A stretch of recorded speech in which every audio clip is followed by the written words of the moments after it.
Welcome to the 37th Breakfast at Sustainabilities, the Mobility Edition. The title of this event is Enhancing Sustainable Urban Mobility Plans Through Transition Pathways and Implementation Strategies. I want to thank everyone for taking time out of your busy day to be with us here today. My name is Elma Meskovic. I'm a Sustainable Urban Mobility Officer at ICLEI European Secretariat, and I have the pleasure of being your moderator for today. I understand that some of the participants are, this is the first time that they're joining the Breakfast at Sustainabilities event. For this reason, I'd like to just take the next minute to give a bit of a background what this event series is and how it came about. So the Breakfast series kicked off in 2010 and is hosted by ICLEI Local Governments for Sustainability, which is a global network of more than 2,500 local and regional governments that are committed to sustainable urban development. Today's edition is hosted by ICLEI European Secretariat, which works together with members in Europe through peer learning, joint action, capacity building, and partnerships. The series aims to bring together local, regional, national, and EU representatives to go deeper into various urban sustainability topics. And the series typically is held as an in-person event in Brussels over breakfast. Unfortunately, due to the COVID situation that I think all of us are a bit too familiar with at this point, the last few editions have had to take place online, which of course had the benefit that people were able to join who otherwise would not have been able to travel to Brussels. And the way that it works normally is that a city or a project will approach ICLEI with a concrete challenge that they want to tackle, which is also the case for today's edition. In today's edition, Civitas SUMPs partners came together and hope to shed light on the importance of short-term policies and action plans, as well as long-term perspectives when it comes to achieving a desired city. As I said, we have a very exciting program featuring also incredible speakers. So right after my presentation, we will hear from Marijke de Rock from the city of Antwerp, and Marijke is also the project coordinator of Civitas SUMPs. During her short presentation, Marijke will give us a city perspective, specifically looking at Antwerp's experience and why the SUMPs concepts, approaches, and tools are important for cities. After that, we will hear from Peter from the University College London, and Peter will provide a general introduction into SUMP implementation gaps, the importance of long-term perspectives, and the need to refine implementation strategies. We're also happy to say that we'll have Matthew Baldwin, Deputy Director General of DG Move and EU Coordinator for Road Safety and Sustainable Mobility, join us. And Matthew will give us a high-level presentation on SUMPs and the Carbon Zero Policy and Strategies Network. Then at 10:15, Steve from Vectos will delve deeper into what transition pathways are and the steps that are involved in developing them. Dr. Charlotte Halpern from Sciences Po in Paris will then follow and speak about the importance and the role of governance and engagement as enabling solutions for implementation strategies and transition pathways. At 11 o'clock, we will have a short coffee break. And then we will go into a presentation by Timothy Durant from Vectos, who will provide a brief overview of 6 city labs and how the different SUMPs concepts and tools are applied within them. We will then have an opportunity to hear from 2 cities. We'll start off with Starula Ternaki from the Technical University of Crete in Platanias, and she will present on the engagement activities that were carried out to co-create a SUMP in Platanias and how Platanias has benefited from the different SUMPs tools and approaches. Last but not least, we have Stuart Blackadder from Transport for Greater Manchester. And Stuart will go further into explaining the Greater Manchester City Lab activities and how the city has gone about to establish effective cross-sector links between the health and transport sector. And after that, we will wrap up. I do want to mention we will have short Q&A sessions throughout, so feel free to already start thinking of questions once the presentations start. We do want to make sure this event is as smooth as possible. So I have included a slide for some tips on how to engage with us. One very important thing to mention already is that the event is being recorded and it will be placed in the public domain after. I do know that some people indicated in the registration form that they would not want to be included in the recording. If this is the case, please turn your camera off. In case you have any questions about data protection, please feel free to also contact my colleague Lucy Russell at the email address included on the slide. I ask everyone to please stay muted when you're not speaking. As far as the camera goes, if you are able to, and if you don't mind being in the recording, I kindly invite everyone to turn your cameras on just so that we can see your faces and at least feel like we're together in a room, although we were not able to do so today. As I said, feel encouraged to ask any questions you may have for the speakers. You can do so by either writing in the chat, or I also invite you to just raise your hand. We will then call on you so that you can ask your question directly. It's always nice to also have a diversity of voices, so please feel free to do that.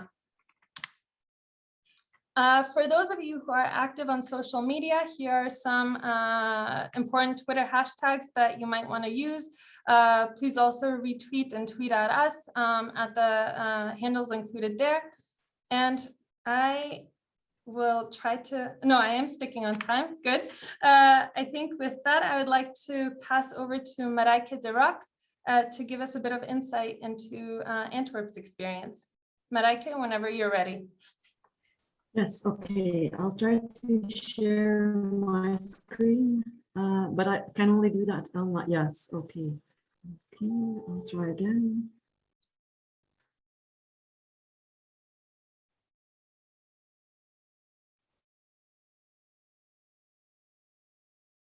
Okay, I hope you can still see my screen when I'm sharing it in shared screen modus. Okay. Marijke, we see it, but it's not in presentation mode. Okay, then I'll just yeah, I'll just stick to it in this way because that is the way it's going to work. Okay, let's take the city's perspective of Antwerp, where I think the takeaway on this, everything is urgent, urgent, urgent. And let me take you down to the ambition that's been formulated in the city of Antwerp. We have a huge ambition in that, you know, we're still growing, our population is still growing, and we're a city that faces quite a lot of challenges when it comes to quality of life. T arteries really cuts the city in two pieces, an inner piece, an inner city and an outer city.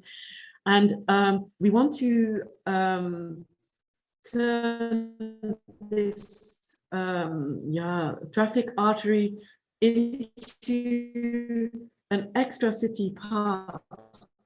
So this will enhance the livability of the city enormously, but will also help us to kind of, so we've been setting out what we've done so far with regard to the reduction of CO2 in the city. And you see, we've still got a very long way to go. The ambition now, only for 2030, is already to double the efforts that we've done over the past 10 years, and we still have 8 years left to do that. So it's again urgent, urgent, urgent, but it becomes even more urgent when you look at the path that we have to cover between 30 and 50. So one of the main things here is that in order not only to focus on CO2 reduction, but also to deal with the consequences of climate change, which will be periods of drought, but also periods of heat and periods of excessive rain.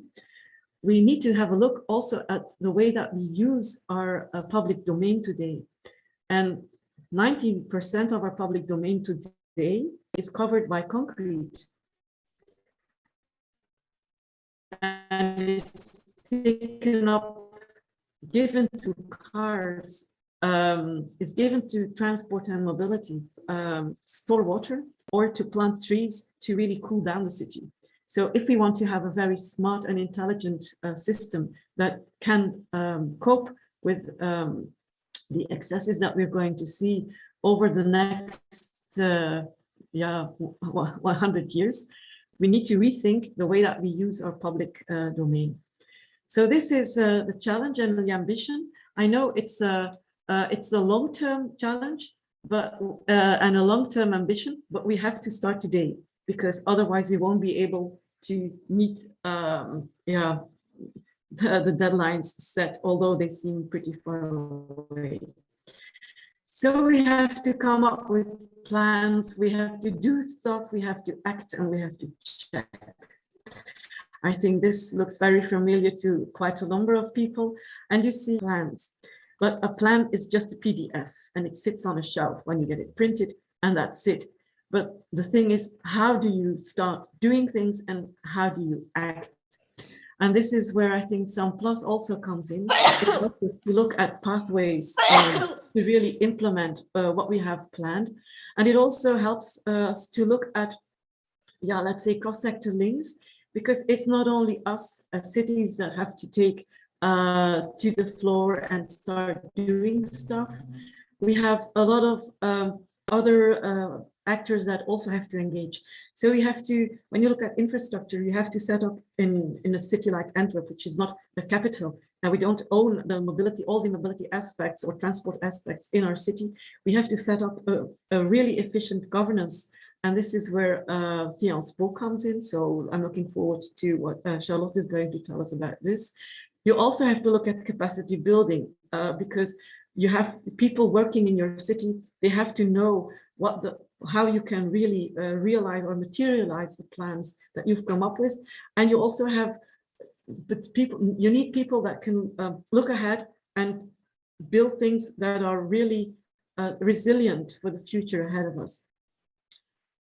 Once again, I said, it's not only the authority or the government that needs to do stuff, we also have to engage quite a number of other actors, like, for instance, or employers or companies that really focus on mobility solutions. We also have to make our own residents and our commuters aware of the fact that they need to change. And we need to invite people to think out of the box and to start collaborating in innovative ecosystems. And this is all what SUMPs is about. So we've been looking at governance, we've been looking at engagement, we've been looking at ways to really foster innovation, and we've been looking at the overall concepts that we need to really realize all this.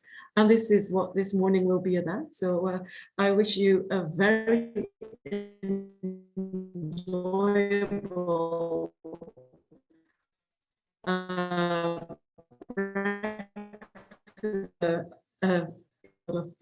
the next speech. Thank you so much, Marijke, for sharing those insights, as well as highlighting the importance of collaboration. We are a bit behind time, so I'd like to just continue with Peter Jones right away. Peter, are you ready? Yeah, sure. Thank you very much. Just look that and get it on full screen. Yeah. Okay. Thank you very much. Good morning, everybody. What I want to do is touch on 4 topics. The importance or the effect of changing policy perspectives over time, the long-term context, the need, as Marijke said, for further multi-sector collaboration, and also a little bit about implementation strategies. So changing policy perspectives. A previous project, CREATE, worked with 5 Western European capital cities over looking back 50 or 60 years to see how at different points in time there were different primary policy priorities.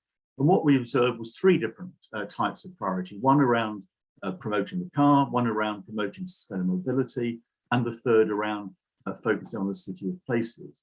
And what you see is, depending on what your policy priorities are, this drives aside the things, policy measures you introduce. For example, obviously, if you're trying to accommodate the car, you're building roads, car parking, etc. If you're promoting sustainable mobility, you're promoting public transport, cycle networks, and so on. And with City of Places, the importance of livability, public realm, street activities, and actively restraining traffic becomes more important. So the whole focus of policy implementation changes. And we can see it makes a real difference on the ground. So here's an example very close to the City of London. In the top side there, you can see the street network was redesigned in the 1960s to try and maximize the ability for capacity for general traffic. And then 4 years ago, the authority decided to change the focus towards placemaking, livability, and sustainable transport. And you can see the same space totally transformed because of the different policy priorities and the different emphasis that was being given. And what we found in CREATE was actually these stages tend to be sequential: motorization, sustainable mobility, on to a focus on placemaking. And as you change the policy focus and the measures you implement, it also affects behavior, particularly in terms of car use, growing when you provide for it, leveling off when you start reallocating space, and actually declining when you actively restrain traffic and promote livability and well-being. And we're now moving to a situation where cities are looking forward to, if you like, a fourth stage. And we feel that's very much around the integrated city, where we can see examples already with mass mobility as a service delivery, multimodal planning, comprehensive city visions, cross-sector collaboration, and holistic planning and design. And one aspect of this is another project called MORE, where we're looking at reallocating road and street space to meet modern priorities.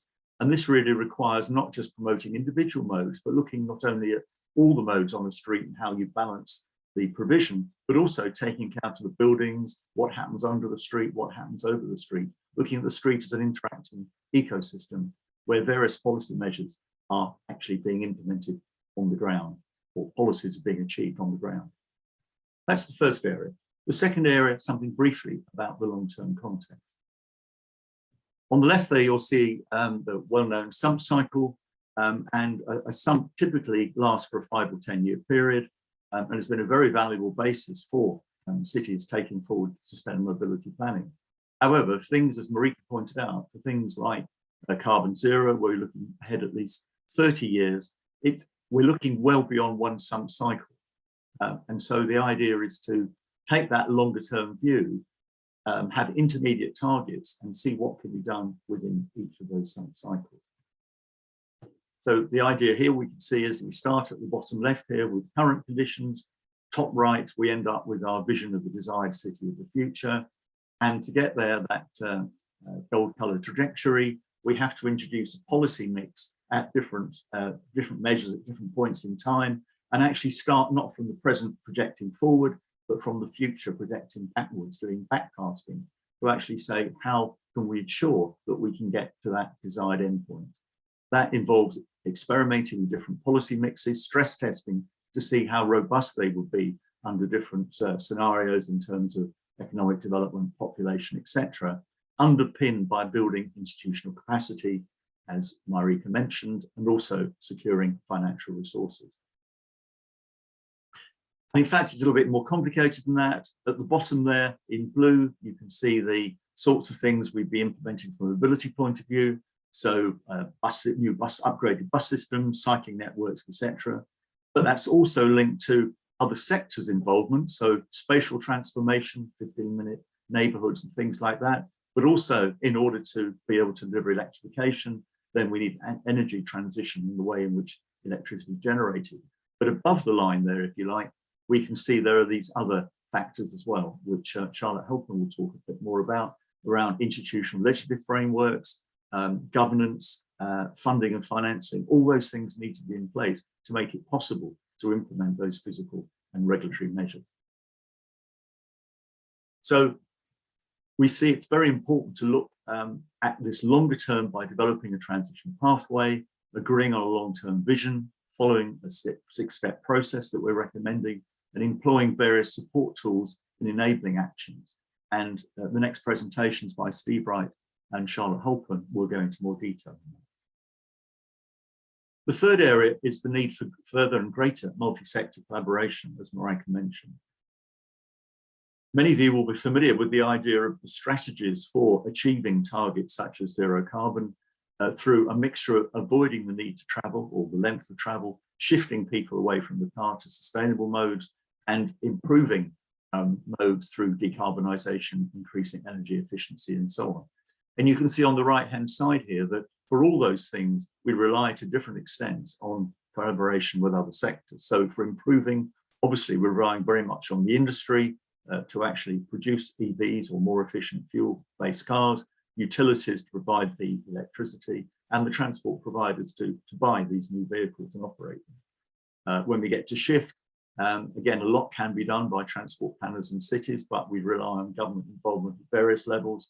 We rely on transport providers to actually develop and provide services as alternatives to the car, and also major trip attractors through travel plans and so on, local travel plans to encourage shifts in behaviour. And then for avoid, we very much rely on other sectors because most trips are actually generated as a result of the way in which things like education, health, etc. are delivered. And that's been very much the focus in SUMP+. You can see this is the weakest link at the moment. Authorities are looking at shift and improve, but they could do more to deal with avoid. And this, we feel, is particularly important, this area, because, as I said, most travel is influenced by the business and service delivery plans of these end-use sectors, because most travel is what we call a derived demand. To give two examples, one, some years ago, the national government decided as a matter of principle that for education policy, parents didn't have to send their child to the nearest school, they could choose any school they liked, wherever they liked. And that led to major increases in trip lengths, less possibility for active travel to get to those schools, higher car use, more congestion, less fit children. Equally, we often find that health services, national health services, if they want to improve or expand provision through new hospitals, often find it cheaper from their point of view to build hospitals on greenfield sites. However, that carries heavy costs for the transport community in terms of congestion, pollution, and so on. Quick analysis by our National Travel Survey shows that about 82% of trips made by British households and 66% of their mileage is actually influenced by these public and private sector service delivery plans. And therefore, if we can encourage those sectors to think about travel when they develop their delivery plans, that could have a big impact at the avoid level. So we would argue that achieving zero carbon and other big mobility goals requires cross-sector collaboration. Here's one example, and Stuart will elaborate on this a little bit later on. Our National Travel Survey did an audit of carbon emissions about 15 months ago now. And what they concluded is all the emissions from their estate, and they're the largest employer in the UK or in Britain, were 14% were down to travel. And they're taking responsibility actually for dealing with the carbon associated with that travel. And here's an example. Stuart will give more examples a bit later on. This is one of the boroughs within Greater Manchester, Wigan area. On the dots on the left-hand side show a whole variety of companies that were involved in providing care in people's homes.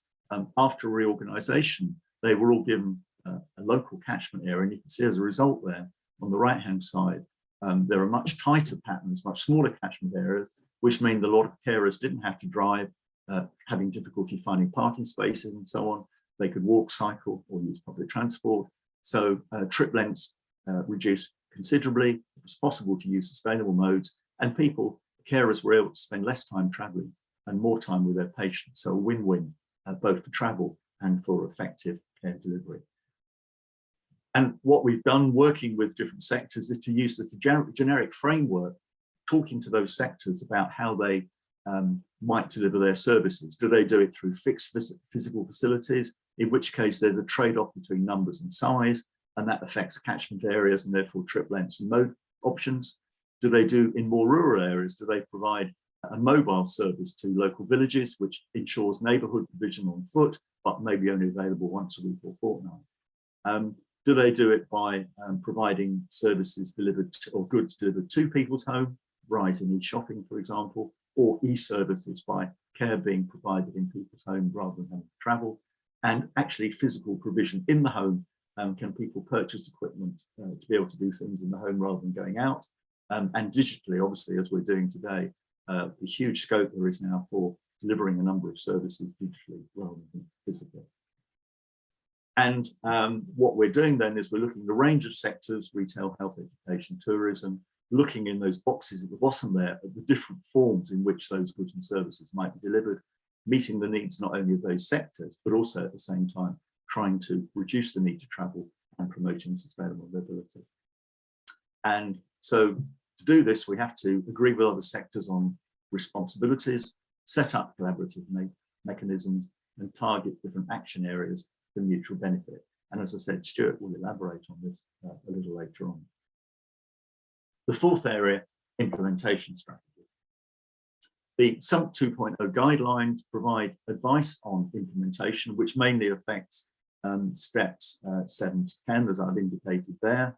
But we're supporting this by providing more detailed processes for some of these things, providing some support, supporting measure tools, looking particularly at temporal sequencing and spatial clustering in a little more detail. So here's a broad process that we're working with. So first of all, about planning the implementation by specifying core measure packages, which involve the primary measures and then other supporting measures. Then looking at how these should be sequenced, as I showed you earlier on, to make sure that all the different things are in place in order to be able to implement something. And then develop a timeline with implementation of pilots, full measures and so on. Explore scope for spatial clustering to bring these different initiatives together for greater synergy, and develop an implementation plan. And then actually go on and look at implementation management. Here's an example of one of the little very simple things that we developed, a matrix to help cities think through how they might introduce what we call supporting measures to support a core measure. So if the core measure, that left-hand column there, is improving public transport through bus lanes and new vehicles and things. So that column gives the core measure. The city decides to improve collective transport. Then we can look at all the other areas that cities have some influence and interest, whether it's walking and cycling, micromobility, private car use and ownership, urban freight logistics, traffic curbside management, land use and public space. And there are 4 ways in which the cities, depending on the particular column, might be able to influence that through first row, physical infrastructure and operation, secondly, pricing, third, regulation, and fourth, information. And very simply, this is a matrix where cities are challenged to look at each of those cells and say, to support, in this case, better public transport networks, are there things we can do in terms of type of intervention or area of intervention to actually make that primary measure more effective. And then, as I mentioned, timing becomes very important. So if we have a core measure package, like the one I showed you just now, then we have the supporting activities I'm showing there in orange that I had to explain to you, but there need to be preparatory activities. Those may relate to getting planning permission, obviously preliminary design, etc. But they may have all started with a trial or pilot, leading to a demonstration project, leading to scaling up. And then having introduced the core measure, again, that may form the basis for a second core measure package, again, with its own preparatory activities. And what we know in practice is that there are windows of opportunity, either when the government announce new funding possibilities or because of changes in the political environment, whether after an election or a concern about COVID or whatever, opportunities arise at which things can be more effectively introduced. So there's quite an important temporal dimension there that needs thinking through. And equally spatially, if we have a BRT corridor here, then we might look at the pedestrian catchment area in orange and think how we can actually make it easier for people to get to the BRT and get there more safely. And equally, particularly in more suburban areas, we might want to make sure near bus stops or close to bus stops, we've got high quality cycle parking. So the catchment areas for those stops actually are expanded. And it's a little bit more complicated than that potentially, because again, we can link the spatial and temporal and look at the phases in which we might introduce new networks, or the development of a high quality bus network extended down a corridor, or we might start with a small zone where we're trying to improve the pedestrian environment, then expand over time. So effectively the spatial and temporal get linked together. So to conclude, the SUMP process provides a very powerful basis for cities to develop comprehensive sustainable mobility plans. But cities need to think carefully about their strategic policy perspectives, as I indicated, embed their SUMP within a longer-term target-driven framework, transition pathway, seek to collaborate more closely with other sectors, particularly to address the avoid component of their transport strategy, and to give more systematic thought to implementation issues. Thank you very much. Thanks a lot, Peter, for already getting us to start thinking about these important issues that you've raised. We do have a couple of questions that came in during your presentation. One came from Lorena. Thank you, Lorena, for asking. What were the drawbacks in the NHS reorganization? I imagine some people might be resistant to change their workplace, while patients might not want to change their GPs.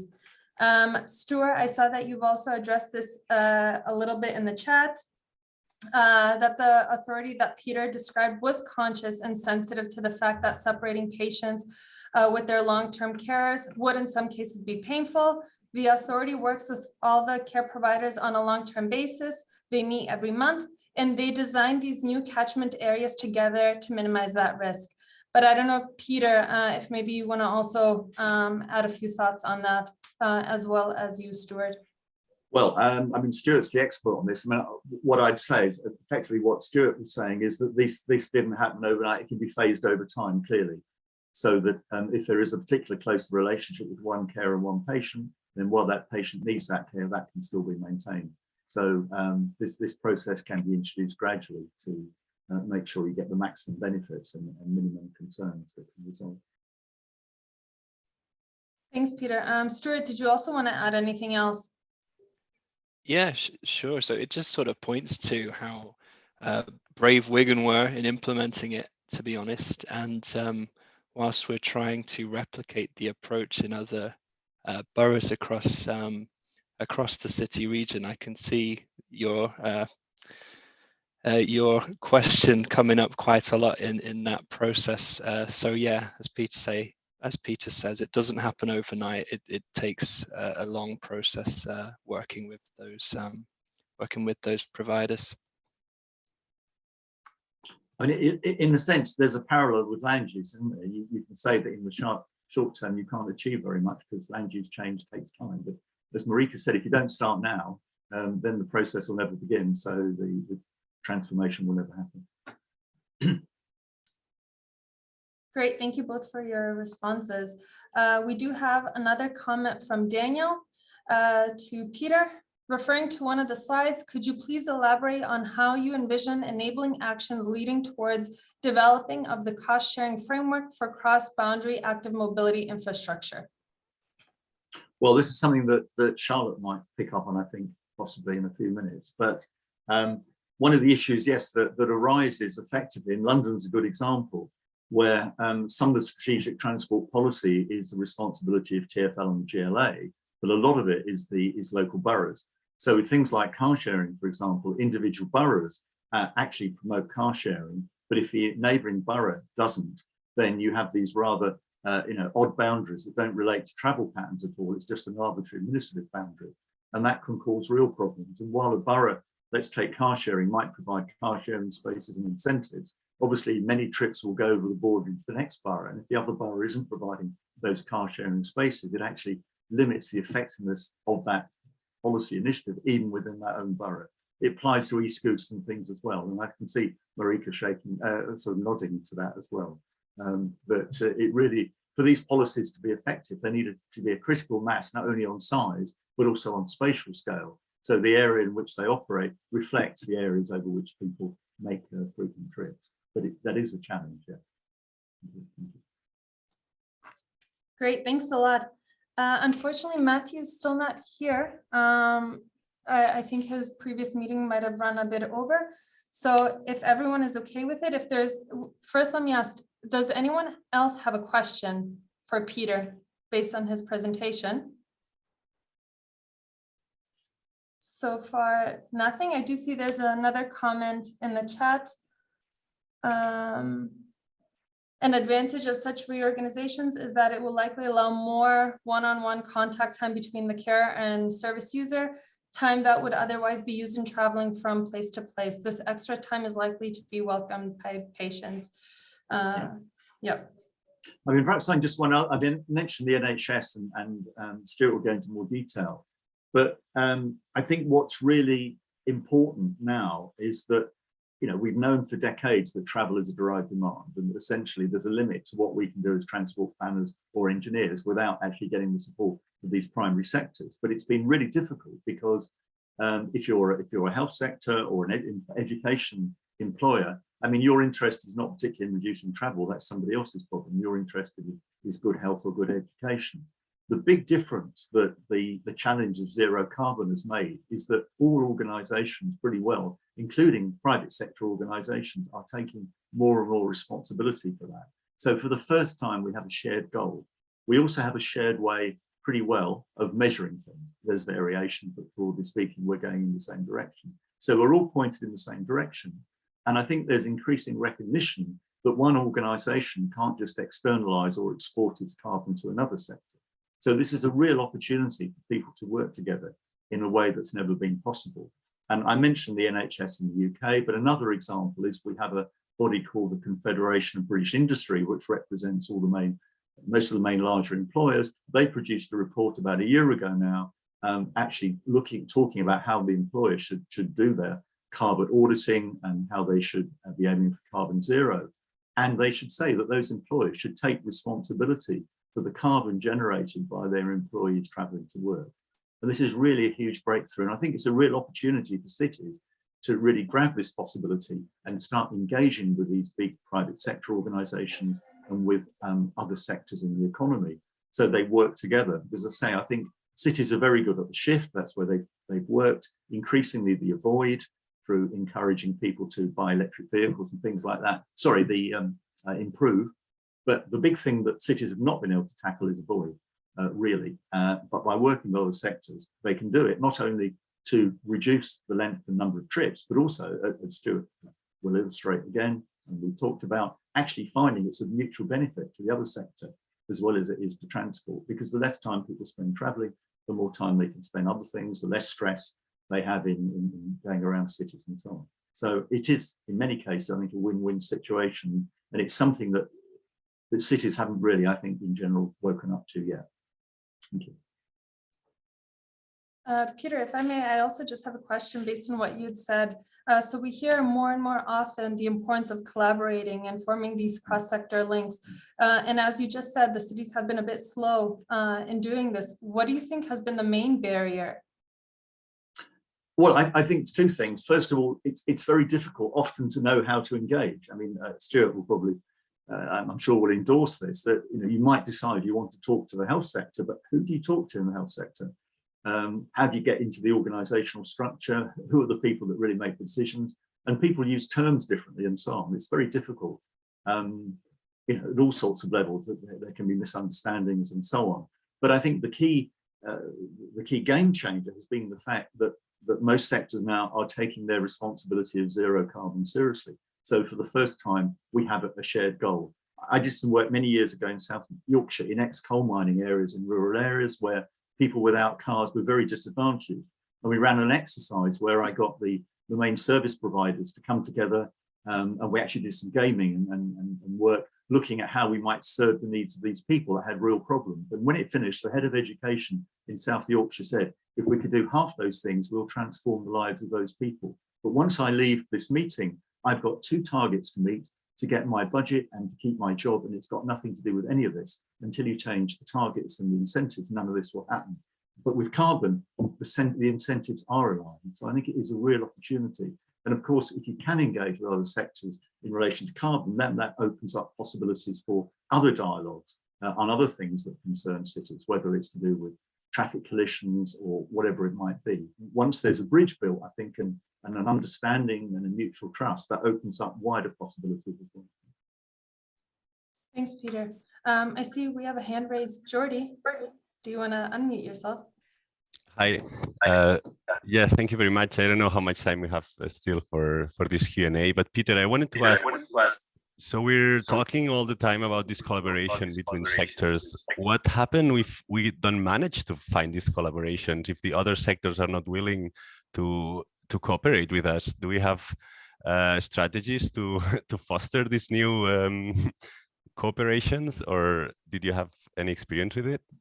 Well, I mean, Matthew might be the person to talk about that if you were on the line at the moment, really. No, what I'm saying is I think it's different in that there is a common concern about tackling carbon and getting down to carbon zero. And whereas traditionally you might have, for example, a local authority going to the education authority or health authority or retailer saying, look, there's a lot of congestion around your supermarket or whatever, and the other people saying, well, it's not my problem, mate, it's your problem. But the extent that other sectors are now accepting a responsibility for the carbon they're generating, including the travel, they're now going to the travel sector saying, you know, how can you help us reduce our carbon? So I think the environment is changing. Obviously, it won't change everywhere at the same time, but we just need some good examples. Then, and Stuart will show you a bit later on the health side, he's done great work in Greater Manchester to break down barriers and really get collaborative win-win situations. A few examples like that can then be shown to other sectors. And if we can show there's benefits to them as well as to travel, not just in terms of them getting their carbon down, travel carbon to zero, but also producing other benefits to the organisation, then, you know, once you can demonstrate that everybody wins, then I think, you know, the thing should grow quite quickly. That would be my expectation. As I say, in the past, these sectors have all had different priorities, different objectives, and not been aligned, whereas carbon gives the opportunity to align them, I think, for the first time. Thank you. Thanks a lot, Peter, and thanks a lot to everyone who asked questions. Steve, if you're okay with it, we could jump right into your presentation as we wait for Matthew to join us. Would that be all right? That's fine. Yeah. Just sharing my screen.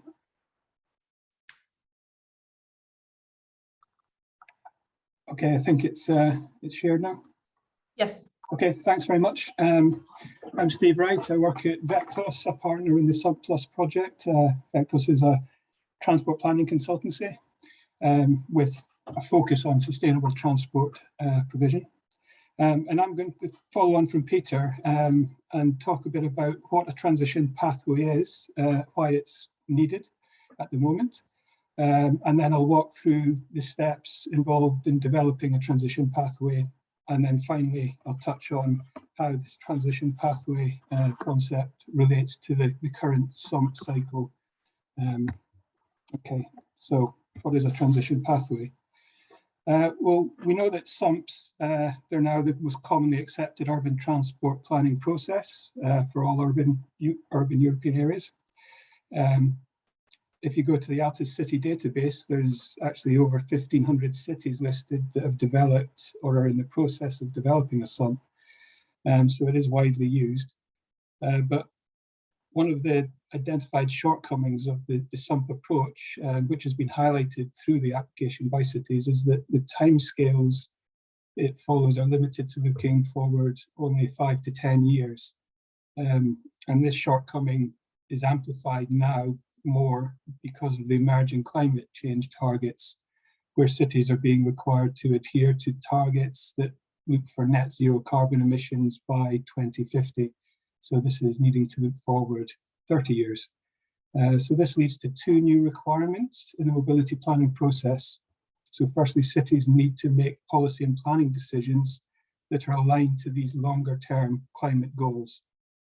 And because climate change is a multi-sectoral problem, which has been just discussed in some detail, the links between mobility and other sectors that generate mobility demand or that impact on transport carbon emissions need to be better developed and integrated into the planning process. So this is where transition pathways come in. So the ideas behind the transition pathway has been developed in the SUMPs project, and in particular with Peter Jones at UCL and his colleagues there. So firstly, the transition pathways extend the strategic policy planning horizon from 10 years that the SUMP follows up to the 30 years that I've mentioned. And within the transition pathway, the main idea is to identify the policies and their timings that are needed to achieve these ambitious long-term targets. So including these carbon reduction targets like net zero by 2050.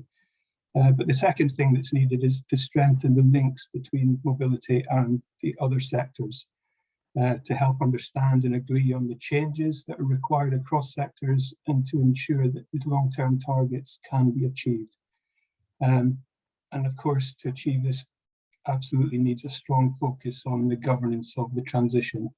So managing how the actors across sectors and different levels of governance can come together and support and enable the identified policies and to steer the different sectoral systems towards sustainable goals. Developing transition pathways is a participatory process. Sorry, I forgot to move the slide on there. It's a participatory process. It involves active engagement from a broad range of city stakeholders. So this includes local political leaders, public sector representatives, private sector, civil society organizations, and of course citizens. And the transition pathway, it needs to be developed through a series of workshops involving all these relevant stakeholders at each step. So we've identified 6 main steps in the process, and I'll describe these in more detail later on. But the thing to reiterate again is that the pathway development needs to be undertaken in a coordinated fashion involving all of the sectors that might impact on mobility demand or on the transport carbon emissions. So again, it's just re-emphasizing this need for stronger links and collaboration between transport and health, strategic spatial planning, tourism, retail, energy. So all of these different sectors that can have an impact either on mobility demand or on transport carbon emissions. So now looking at the steps in the transition pathway development, the first step is really just to establish an appropriate team for developing the pathway. So the transition pathway, it should be developed at the scale of the functional urban area, and the team assembled should reflect this. So it should be led by a local level of government, so a local municipality, which is perhaps the municipality of the main city in the functional urban area taking the lead, but it needs to include representatives from all the other municipalities within the functional urban area. That forms the core team for developing the transition pathway. The second step is to review and to agree on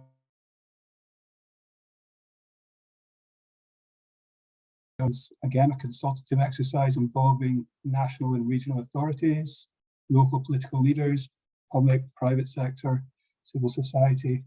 And SUMPs has developed tools for engagement, such as the city integrator, and this can be applied to ensure the involvement of other sectors that impact on mobility demands. The vision and targets need to also be informed by any existing local vision to relate to mobility, to spatial planning, to climate, innovation strategies, city master plans, or they could be in the decarbonisation strategies from other sectors. In addition to this, there will also be national long-term strategies. So each country now is required to produce a national long-term strategy up to 2050, and also national climate and energy plans associated with things like carbon reduction. So it's important that the carbon reduction and greenhouse gas emission reductions need to be aligned between the different sectors and these different levels of government, and that should happen at this stage. We need to also consider how to engage with citizens when deciding what should be included in the vision and these targets. And again, within SUMPs, an engagement tool for engaging with citizens, a citizen engagement platform, was developed and has been utilised for that purpose. So the outcome from these workshops really is to identify the main mobility related objectives and to agree on quantifiable targets where these are appropriate for various objectives. Okay, the third step comprises again of more workshops, but this time it's to decide on the mix of policy strategies that are required to meet the long-term city vision objectives. So climate change and the need for dramatic carbon reduction from transport-related activity is a particular aspect that's becoming increasingly important in policy decision-making. But what we found is that cities often lack the knowledge and the expertise to understand how these policy decisions will impact on carbon emissions. So as a result of that, the project's developed a carbon policy analysis support tool. And this will assist cities in identifying a suitable mix of policy strategies and their timings that will achieve carbon targets, while also respecting and supporting the other objectives that cities are looking to deliver. So while it's carbon reduction that's driving the need for longer term transition planning, these other key policy objectives should be addressed at the same time, not least to avoid introducing carbon reduction measures that might make other objectives worse. So the other objectives in the city will encompass things like social, economic, as well as environmental dimensions. And then techniques such as participatory system mapping can be used to assist in this step. The final decision on the policy mix that considers all of the objectives should be decided through the Mobility Forum. It's another engagement tool that the project's developed, and you might hear about later on. And it should take account of citizen inputs on the strategy and possible pathway options that are decided on. I'll just briefly show you some sort of screenshots from this carbon policy support tool. So this is the first input basically screen. So the initial step is for the user to provide some background data on their city. So in the input parameter section here in blue, it just asks for things like the expected change in population between now and 2050.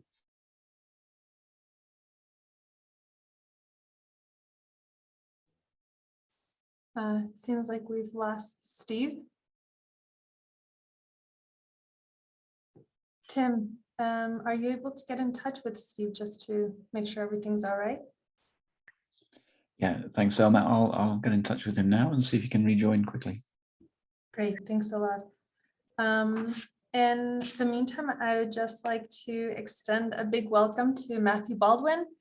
Thank you so much for joining us today and giving us an opportunity to also hear this high-level perspective on SUMPs and the Carbon Zero Policy and Strategies Framework, and really for taking time out of your day. I know you also have meetings, you had meetings before and you have meetings after, so you won't be able to stay with us the whole time.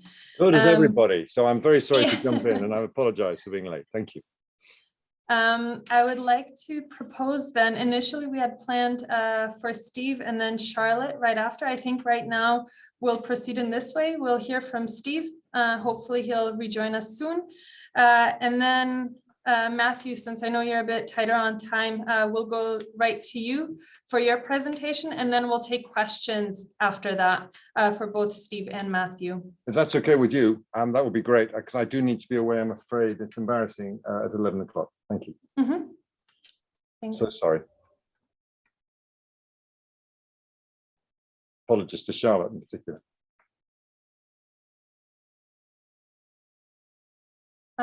I think, Tim, have you managed to get in touch with him? With Steve? I'm still waiting for a response at this stage. I'll keep trying, but I've really got 3 or 4 minutes worth of things to say, and so maybe I just jump in, and of course if Steve comes back I stop on the spot and give him back the floor. But I just really wanted to say hi to this really great group. I love the title. I had to join an event called Breakfast at Sustainabilities. It's wonderful. But I also wanted to shamelessly use this moment to advertise a couple of things that we're doing. This week we are going live, which is one of the reasons I've been a bit tied up, with our crazy but wonderful project to have 100 climate neutral and smart cities by 2030. We are announcing the names of those cities tomorrow at lunchtime. in partnership with an amazing consortium called the Net Zero Cities, which of course ICLEIR is an important part, and really to signal that the work begins here. So that's me jumping my news to the front of what I wanted to say. But you need to see this thing as a broader sort of Russian doll, if I can still use that expression, set of Russian dolls in terms of issues. We are committed to be a climate neutral continent by 2030.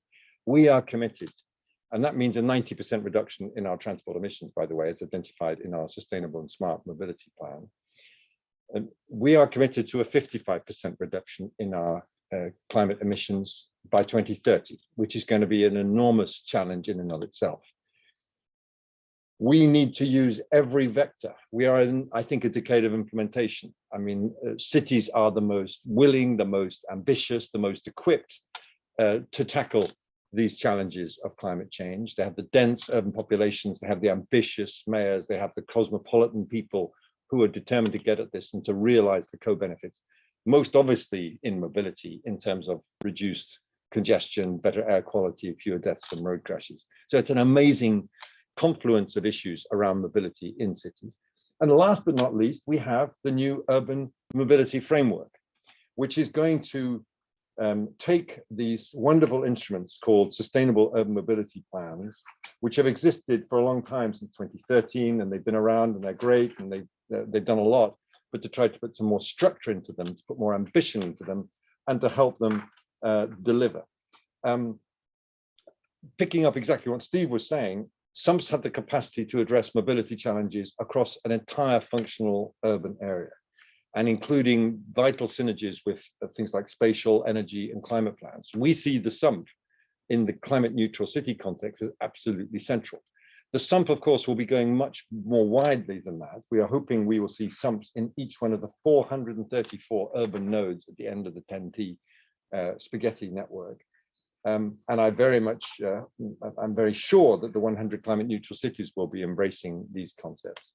But what we needed to do was get more support for the people doing SUMPs at the member state level. So we're going to come forward by the end of this year with a recommendation to member states on how to develop a national program to support regions and cities in developing these effective urban mobility plans.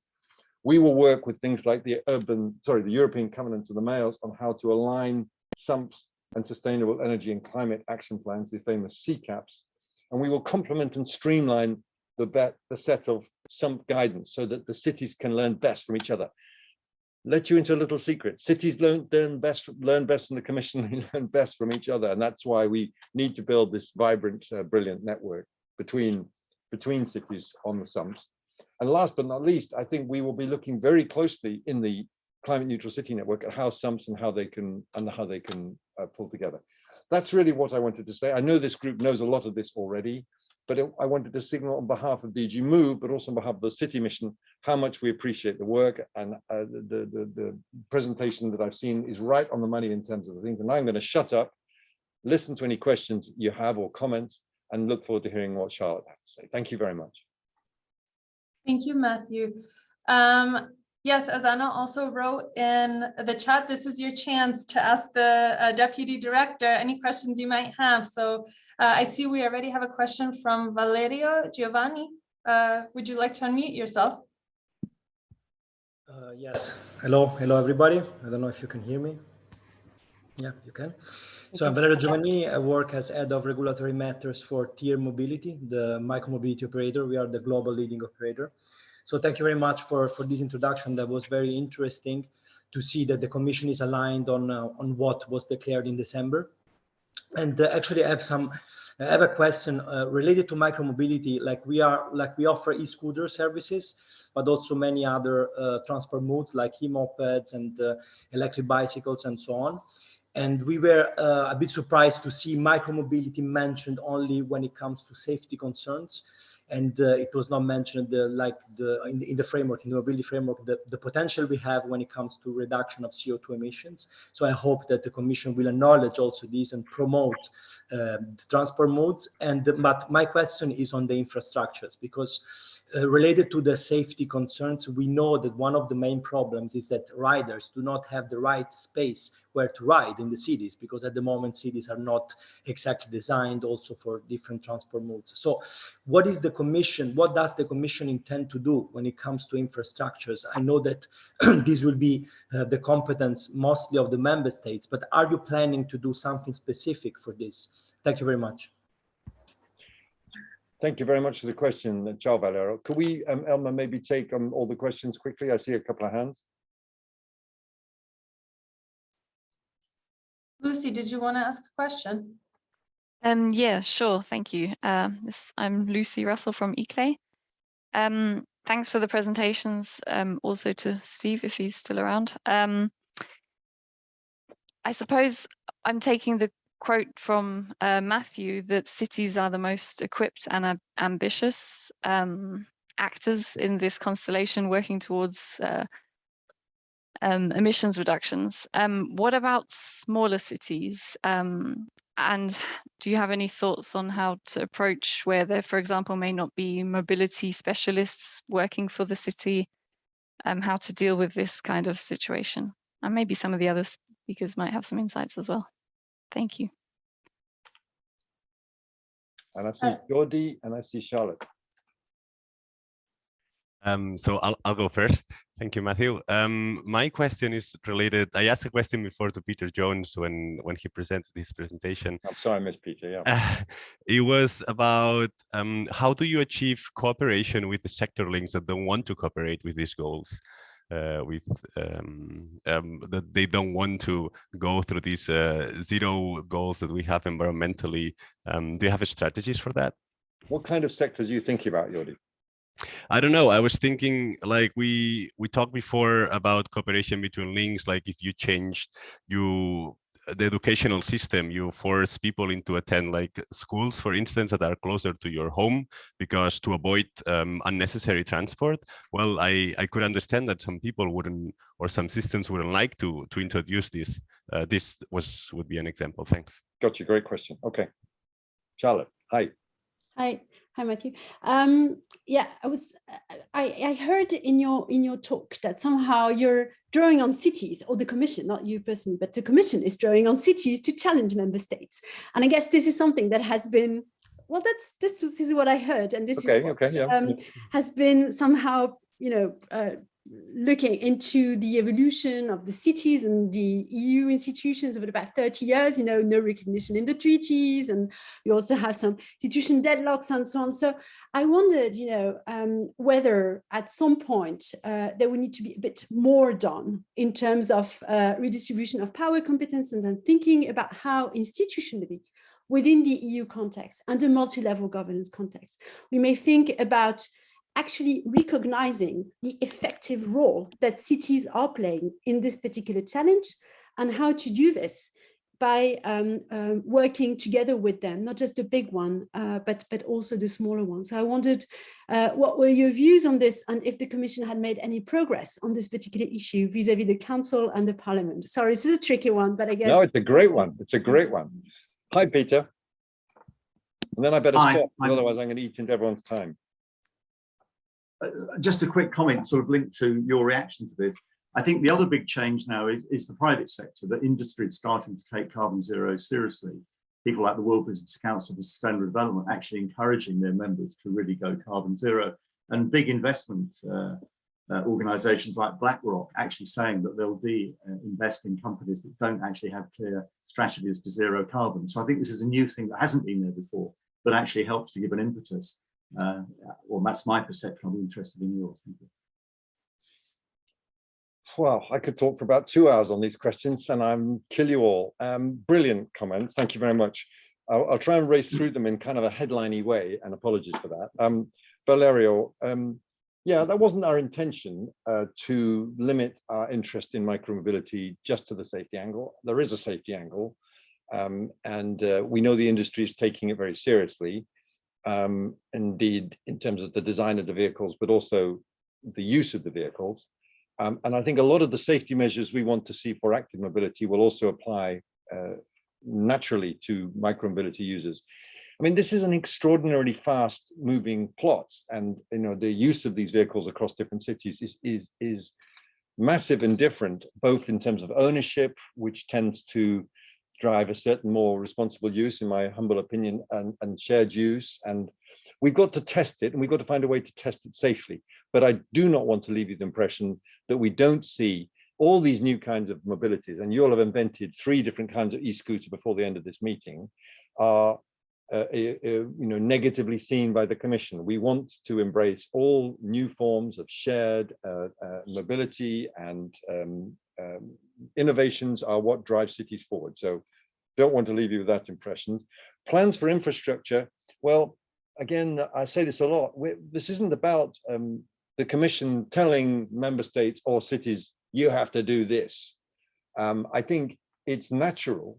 I mean, I get this a lot from my cyclist friends who say, where are your plans for cycling in the climate neutral cities? Well, try becoming a climate neutral city without a plan for cycling, without a plan for micromobility, without a plan for public transport.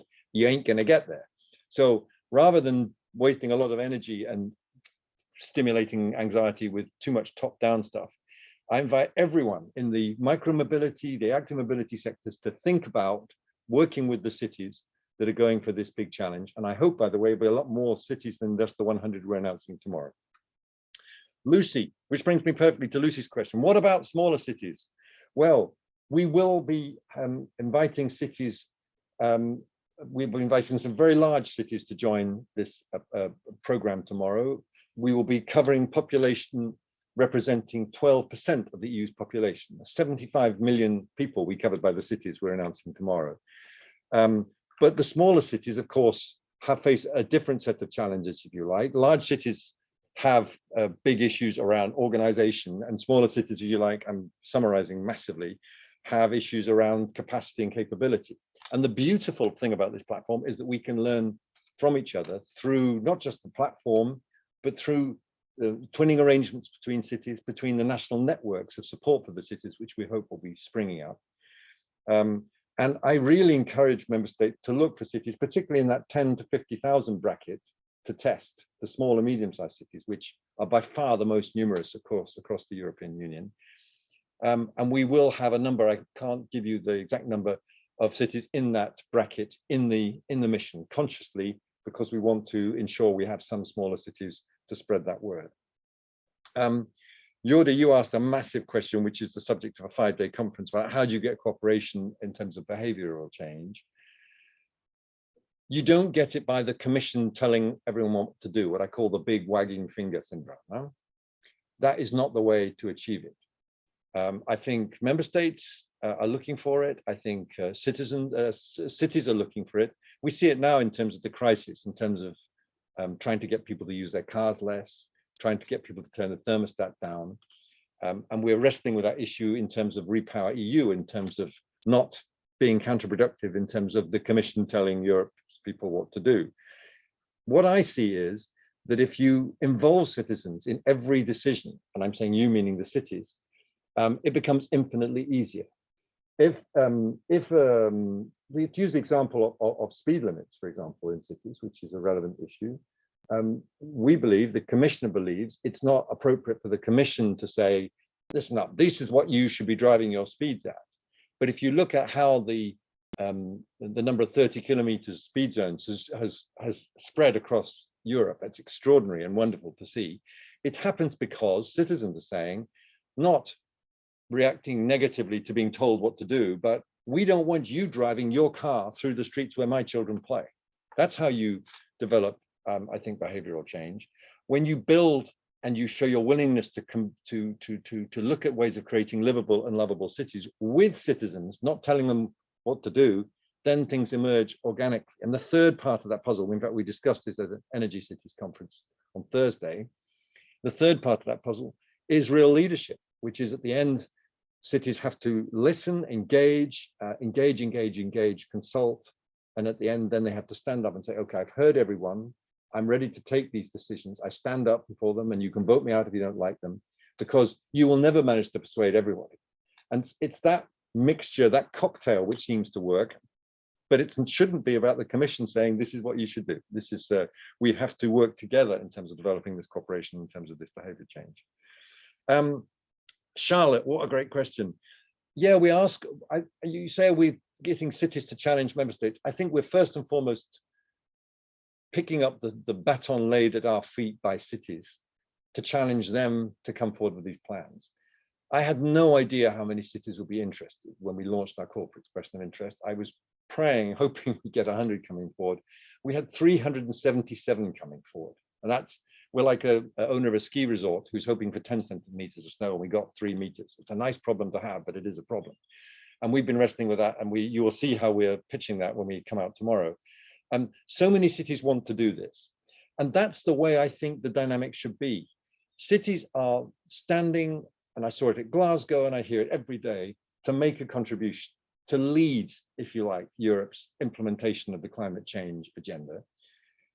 As you do that, you make the case, in my personal view, this is not the Commission speaking, unanswerable to look again at the EU's institutional framework. I know cities have been banging at the door for years through different iterations of now the new Leipzig framework, and I have strong sympathy with it. But you infinitely make your case stronger if you say, this is what we're doing and this is what we have done. How about involving us a little bit more in the decision making? And I think the same goes for regions, by the way, and across Europe. That would be my personal view as to how things should develop, rather than a rather arid discussion about, what would be a better institutional framework where, frankly, the member states in the first instance will continue to say, we are sovereign, we run the EU, back off, don't make my life too difficult. So I would look to contribute in your own interest, and then I think it will naturally follow. But that's a personal view. But I do understand your pain and frustration at not seeing their pain and frustration and not being better recognized in the treaties. And then Peter just asked another sort of massive question, and I'm sorry I missed your presentation, Peter, about the role of the private sector. The World Business Council on Sustainable Development, the World Economic Forum have indeed been very interested in the mission, and that's great, but I'm actually even more interested in the role of the private sector in the rollout of missions locally.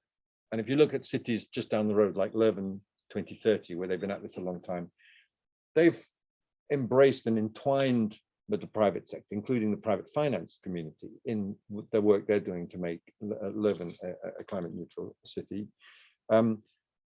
Again, back to my point about cycling and micromobility. You can't do it without the research community, you can't do it without the private sector, and you can't do it without their local involvement and support. And again, you think about retail actions.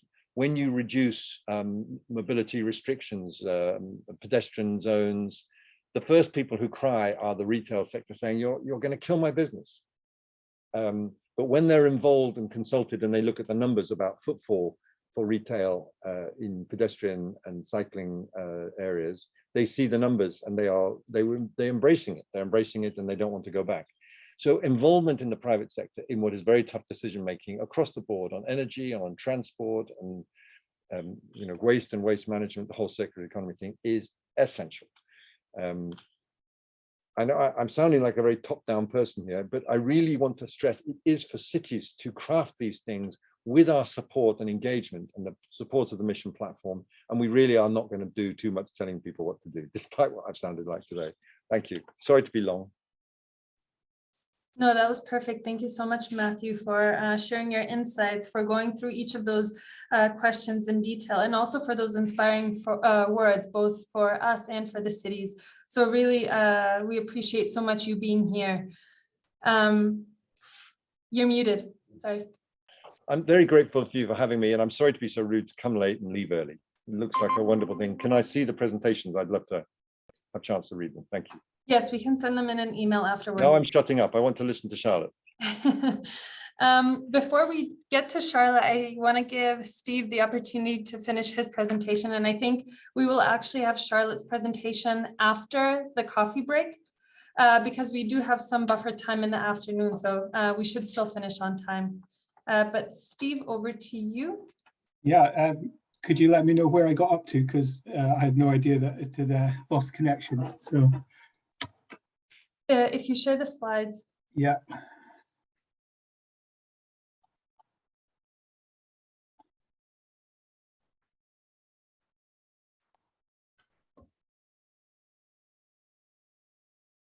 I think we were on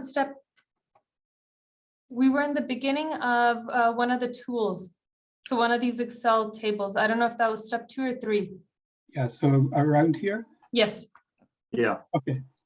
Yeah, so this was in relation to step 3, where within the transition pathway process, the user is trying to understand what mix of policies would allow them to achieve their carbon targets. And this tool that's been developed is a support tool to help them understand what is needed and what the contribution of these different policy areas can be: avoid policy, shift policy, and improve policy. And so this tool was developed allowing the user to put some basic background information on the city about population forecasts, modal share, etc., but then allowing them to select for different strategies related to each of the avoid, shift, and improve policy areas, levels of uptake or levels of improvement relating to a strategy, to see what impact that would have on carbon reduction between now and 2050. And the diagram on the left is a waterfall diagram showing what the levels of carbon reduction compared to 1990 levels can be achieved through these strategy choices that the users input to the tool. So it allows them to understand what can actually achieve the 2050 targets and what the contribution of each of the avoid, shift, and improve strategies are towards that target. The second worksheet within the tools is stress testing. I don't have a diagram of that in this presentation, but it allows the user to view the impacts of various external parameters change, so population growth or decline changes. The speed of renewable energy transition might be slower or faster than they expect. The speed of societal transition to digital technologies might be slower or faster. It allows them to look at the effects of the cost of petrol, diesel, or electricity and changes in those over time. So this provides a form of stress testing where the inputs that the users provided can be tested against changes in these external factors to see what their impact would be. And it ensures that they are then choosing policies that are robust and resilient to potential future or different potential futures. So this is another worksheet which allows the user to then look at the evolution of the carbon emissions over time between 2020 and 2050, so that they can ensure that they're not just achieving the target by 2050, they're also making sure that they're achieving intermediate targets along the way, and also ensuring that the cumulative carbon emissions are falling within the limits to ensure that the increase in temperature is restricted to 1.5 degrees Celsius. So on the left-hand side, again, this shows for each of the policy strategies, the contribution towards carbon reduction at every year between 2020 and 2050. And of course, that can change according to the timings of when you decide to introduce the policies. But this gives an idea of how close the city can be to achieving the Fit for 55 target by 2030, and in the intermediate years, how close they are to following that target line, and then the 90% reduction by 2050, which is the Green Deal target. And so in this example, the policy choices and the years of when they will take full effect have been designed to make sure that we're following those targets. Okay, the final worksheet, which I don't, again, have a slide for, it just allows the user to basically assess the impacts of the carbon-focused policy choices on the other city objectives that may exist relating to social or economic objectives, and to flag where policy choices that achieve the carbon reduction goals might be making other objectives worse. And then the user can, based on that, go back and adjust or refine some of their policy choices that achieve the carbon targets. Okay, the fourth step in the transition pathway, the fourth and fifth steps, relate to managing governance reforms that are needed. So of course, to be able to deliver these policy choices identified in the third step, is going to need some changes to the existing governance capacities. So things related to organizational structures, institutional capacities, financial resources and frameworks, or regulation. So that there will be requirements to change some of these, or to reform some of them, to enable these new policies to be delivered. So this step is about assessing what the existing governance capacities are and identifying what needs to change and the timings of when things need to change. So looking at what can be achieved within the next 5 to 10 years in terms of the reforms that can be actually implemented, and these form inputs to the next SUMP cycle, but also identifying things that will take more significant effort to change on the governance side. So where perhaps lobbying actions need to commence over the next 5 to 10 years, but the actual ability to implement the change will be a longer term outcome. And the next presentation by Charlotte will talk more about these governance aspects within the transition pathway. And finally, I'll just touch on how the transition pathway that we've developed and talked about here relates to the SUMP cycle. So the transition pathway basically should precede the SUMP, so it has to be developed in advance of the SUMP. And of course, if cities already have a SUMP, it's something that they should do before the next update of their SUMP. But as we've mentioned, the transition pathway, it guides cities to identify what policies and the times of policies are needed to achieve these long-term and ambitious carbon reduction targets. And it gives the details on the necessary governance reforms that need to go hand in hand with the policies to be able to deliver them. So the transition pathway will identify what needs to happen over the longer term, 30-year time scale, but also what can happen over the next 5 to 10 years to steer towards the long-term targets. And that will then feed into the next cycle of the SUMP. So the actions that need to be included within the next SUMP relating to policy decisions and governance reforms. And then this would be repeated with the transition pathway being updated prior to subsequent updates of the SUMP, and identifying again for that future 5 to 10 years what should go into the SUMP to achieve ultimately these long-term carbon reduction targets by 2050. Okay, thank you. That was just finishing off what I started, and hopefully it gives an overview of what the transition pathway is and the steps involved in developing them. Thank you. Thanks a lot, Steve. I'm sure these steps and the insights you shared will be very helpful as cities start developing their own transition pathways. You've generated some interest in the carbon policy analysis support tool already. We have a question both from Lorena and Daniel asking whether the tool is already publicly available, and maybe if you can give some information as to when this will be available, if so.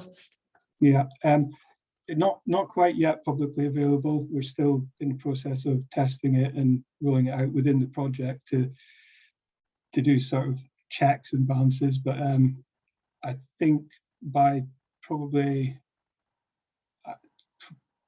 late summer, early autumn, it may be publicly available, depending on the feedback we receive, of course. But yeah, the intention is that it will become publicly available. But yes, still not quite yet. But if anyone has any specific queries or questions, then please just get in touch with me and I can answer directly. Thanks. And also maybe just to mention here as well, keep a lookout on the SUMP+ website. I'm sure we're going to also mention the tool once it's ready there. So yeah, continue following what we do on Twitter as well as on our website. We have one more question from Lucy. Lucy, do you want to unmute yourself? Yeah. Hi, thanks a lot. I just have a question kind of related to previous one that Geordie asked to Matthew, but could you elaborate a bit more on planning in resistance to change within these processes?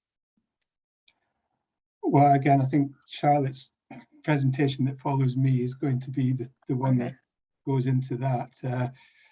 But yeah, I mean, the absolute essential requirement is to get the relevant stakeholders together and discussing things at an early stage to ensure that they buy into the process.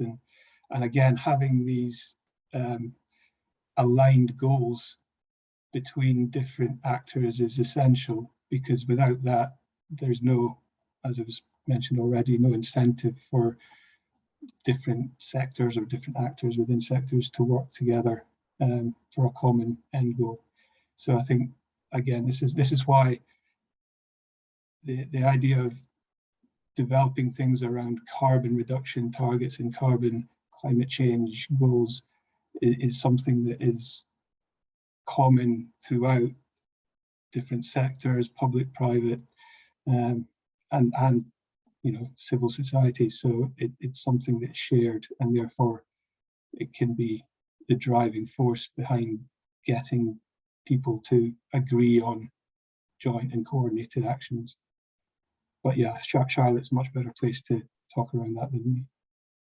Okay, well, I look forward to it then. Thanks. Jordi, you're next. Hi, Steve. Hi. Very interesting presentation. Thank you.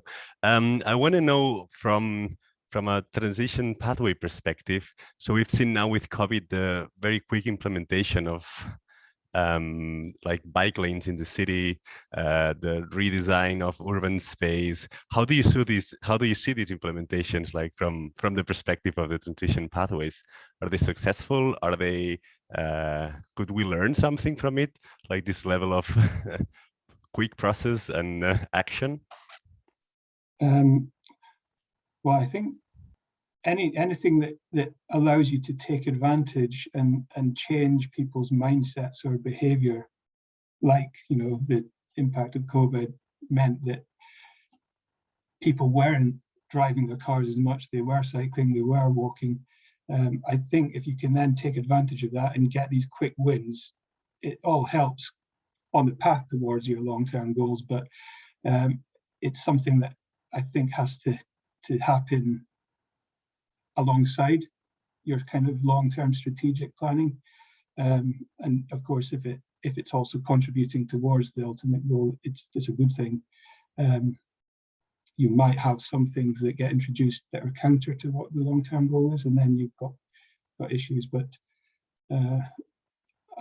I think these are things that sometimes have to happen to overcome an immediate problem, but where they actually are complementary to what you're trying to achieve, it's a good thing and should be hopefully something that can help again in the longer term decision processes. But, yeah. We have time for one more question, and Peter, it's you. Well, if I can, it's to comment actually on, to add to Steve's points about Jordi's question. As I mentioned in my presentation, that if you look over time, there are these opportunities, sort of policy windows where conditions change and it becomes possible to do things that wasn't possible otherwise. And COVID is a clearly example of a policy window. But I think we have to be careful to say, oh, well, we made this change during COVID, therefore it's permanent. Because of course, a lot of people were confined to their home. I think it was a good demonstration in many cases. Look, this is what we could achieve. And people like the fact there's less traffic on the streets, etc. I think in some cases, effectively, there were good pilots that we taken forward. But in other cases, we can't simply say, I think, oh, well, it worked during COVID, it worked now because, you know, most people were not going out at all. And I think you have to be realistic. Some will really be taken up and work well. Others only really worked in that temporary situation. Rather than saying we can do everything everywhere, I think they have to be more sophisticated. Thank you.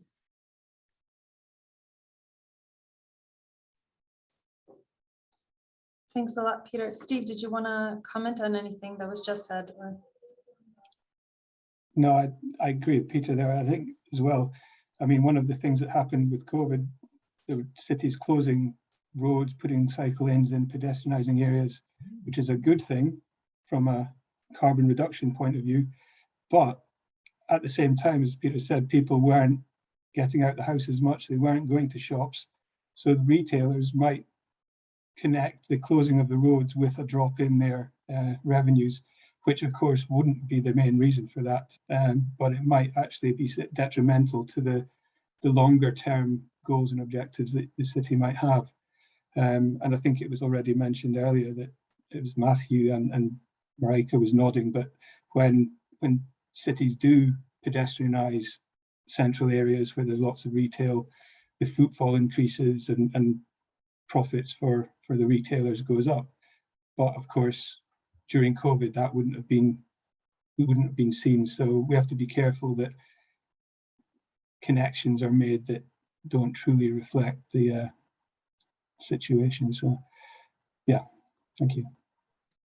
Thanks, Steve, and thanks everyone really for these interesting discussions. As Matthew also mentioned, I feel like we can have a proper 3-day, 4-day conference on some of the topics that we've addressed today. But for right now, I say we move on to a coffee break. That was a lot of very inspiring and useful information coming our way, so I think we also need some time to process all of that. I say we reconvene again at 11:15. So we have about 13 minutes. Go get some coffee, go eat a light breakfast, and then we meet again at 11:15.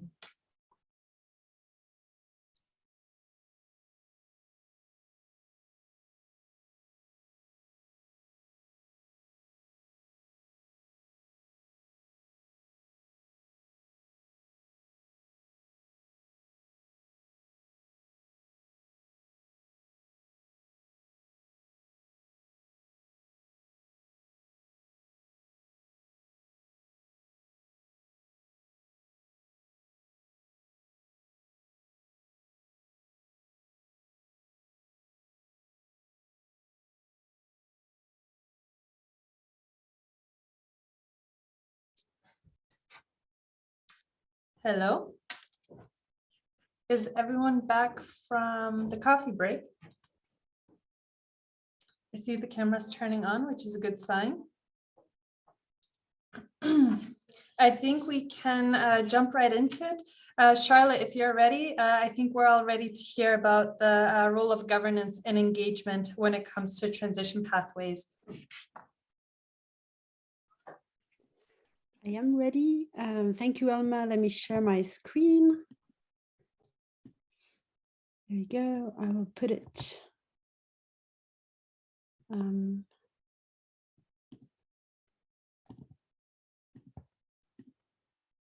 Presentation mode.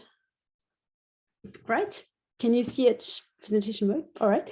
Okay, so let's speak about governance and engagement. Let me start by saying that, and this is probably not going to come as a surprise to you, but it's not just about solutions, that is ready-made recipes that we can just press on a button and make sure it's going to work miraculously and adapt your structure in order to support your transition pathways and implementation strategies. So I want to get a little bit to the complexity on how we're going to think about governance and engagement as part of SUMPs.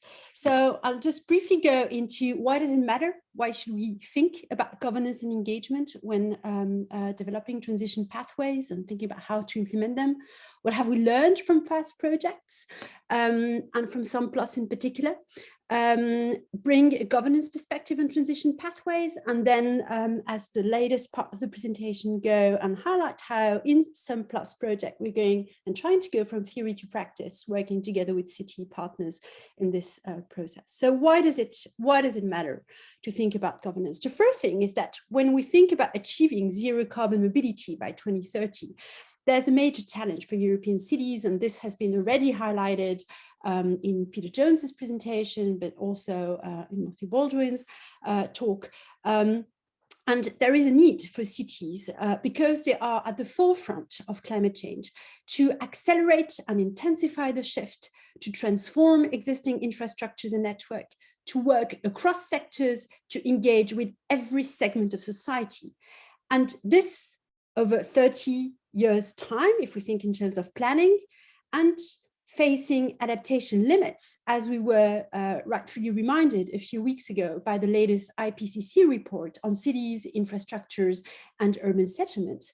So in order to come back and to quote Marieke de Rock on this, there is urgency to act. And on the other hand, this is a particularly large challenge in terms of governance and engagement.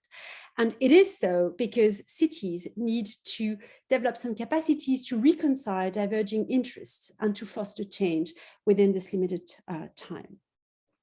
So what have we learned so far? We've learned two different things as part of this project. And by we, I mean myself, but also working with other partners in this call. And by this, I quote, for example, Peter Jones, but also colleagues from Vectos and from EIP. The first thing we've learned, especially from CREATE project, is that capacity building and governance, more specifically, is the result of resource accumulation and mobilization over time. And this is a major lesson from the CREATE projects in which I've also participated to. Governing capacity is built over time. It is the accumulation of policy resources. So it's investing in public transport, in sustainable transport. It is the way to adapt continuously your governance arrangements, but also progressively to think into a more holistic, a more systemic approach to what governance challenges are about when it comes to climate change and to decarbonizing transport. The second lesson that we've learned from the CREATE project is that enhanced governing capacities mainly contribute to exactly doing what we've mentioned, for example, in Steve Wright's presentation, how to align and to set priorities, how to ensure that cities and the urban level is the governing level at which priorities are being set, at which policy measures are being developed in relationship and with partnerships with the private sector, and trying to bring together different policy frameworks that have been developed at a national level and to achieve transformative change in governance. And in CREATE, we looked more specifically at 5 different cities in Europe in order to show how this accumulation takes place over time. We've also learned quite a lot, actually, from working together with partners in UCL and in Vectos, EIP, as part of the MORE project, in which we also identified the fact that in spite of numerous challenges and barriers, a number of city authorities in Europe still make it work. They are able to make it work. That is to reorganize their governance arrangements, to enable better coordination of actions among various organizations with a responsibility in transport. And they also are able to be proactive rather than reactive in order to effectively govern transition pathways and to steer implementation over time. And in this case, we've identify a few tactics and strategies that city authorities have been developing over time in order to achieve such outcomes, such as developing leadership and building policy narratives by finding a champion, not necessarily a politician, could also be an expert, could also be someone from a civil society organization. Second aspect is to transform administrative and organizational structured, such as developing an integrated transport agency, or to reform their departments and city departments, or to create a metropolitan transport authorities. Major administrative reforms that everyone knows is particularly difficult to legitimize and to push as a politician, as a technician, but that are a necessary condition in order to think about how to achieve transformative change over time, as highlighted in MORE. And there are other findings from MORE. I won't get too much into details about this, but I think this is something to keep in mind. So cities have developed solutions and they know how to overcome those numerous challenges. But beyond that, the lessons from those projects is that beyond modal shift and technological fixes, governance and engagement are fruitful solutions. They just need hard work, and they are a bit, I would say, unsexy in the sense that it is usually about invisible reforms. It is about transforming administrative structures. It is about capacity building, engagement throughout the policy process. It takes time. And as part of this SUMPs project, we have developed together with my colleague, Lucia Cristia from EIP and her team and city authorities, we've developed a set of governance and engagement tools in order to contribute to the thinking and develop and draw on what we've learned in projects so far. So what are the tools and the different solutions that we could develop as part of this project in order to draw and to develop a governance perspective on transition pathways. The 4 different points I want to highlight in the remaining part of this presentation. The first one is to examine the context in which sustainable urban mobility transitions are initiated. Second step is to assess what policy resources are available to city governments, is also to assess what policy capacities are developed across cities and across policy stages, and it is also to strengthen capacities to manage implementation over time. Let me go through each of those steps and provide some examples in order to illustrate this.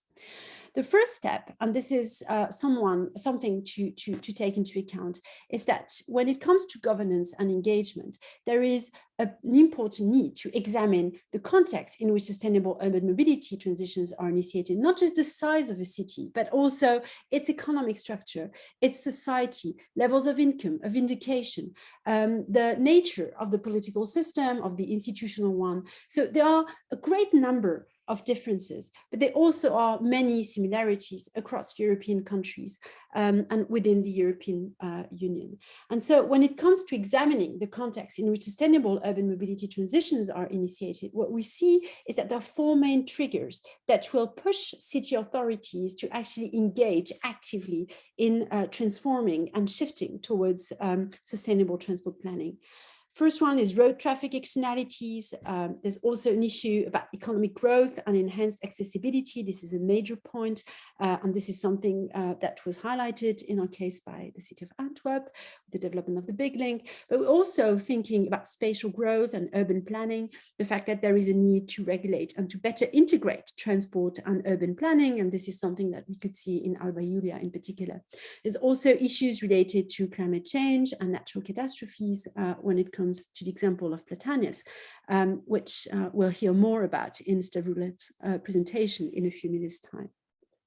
Another type of similarities among European cities is that they have all massively invested into policy initiatives with the support of the EU, and we heard Matthew Baldwin about this, with the support of the national states sometimes, with the support of the regional authorities, and with the private sector. And those policy initiatives span across a wide range of initiatives. Some of them have to do with decarbonizing existing vehicles, some of them with sustainable transport planning, others with placemaking and with digitization. And what's important to keep in mind is that when developing those policy initiatives, the carbon impact, for example, what Steve Wright has been introduced earlier on, is not necessarily taken into account, and this is something that needs to change in the next few years.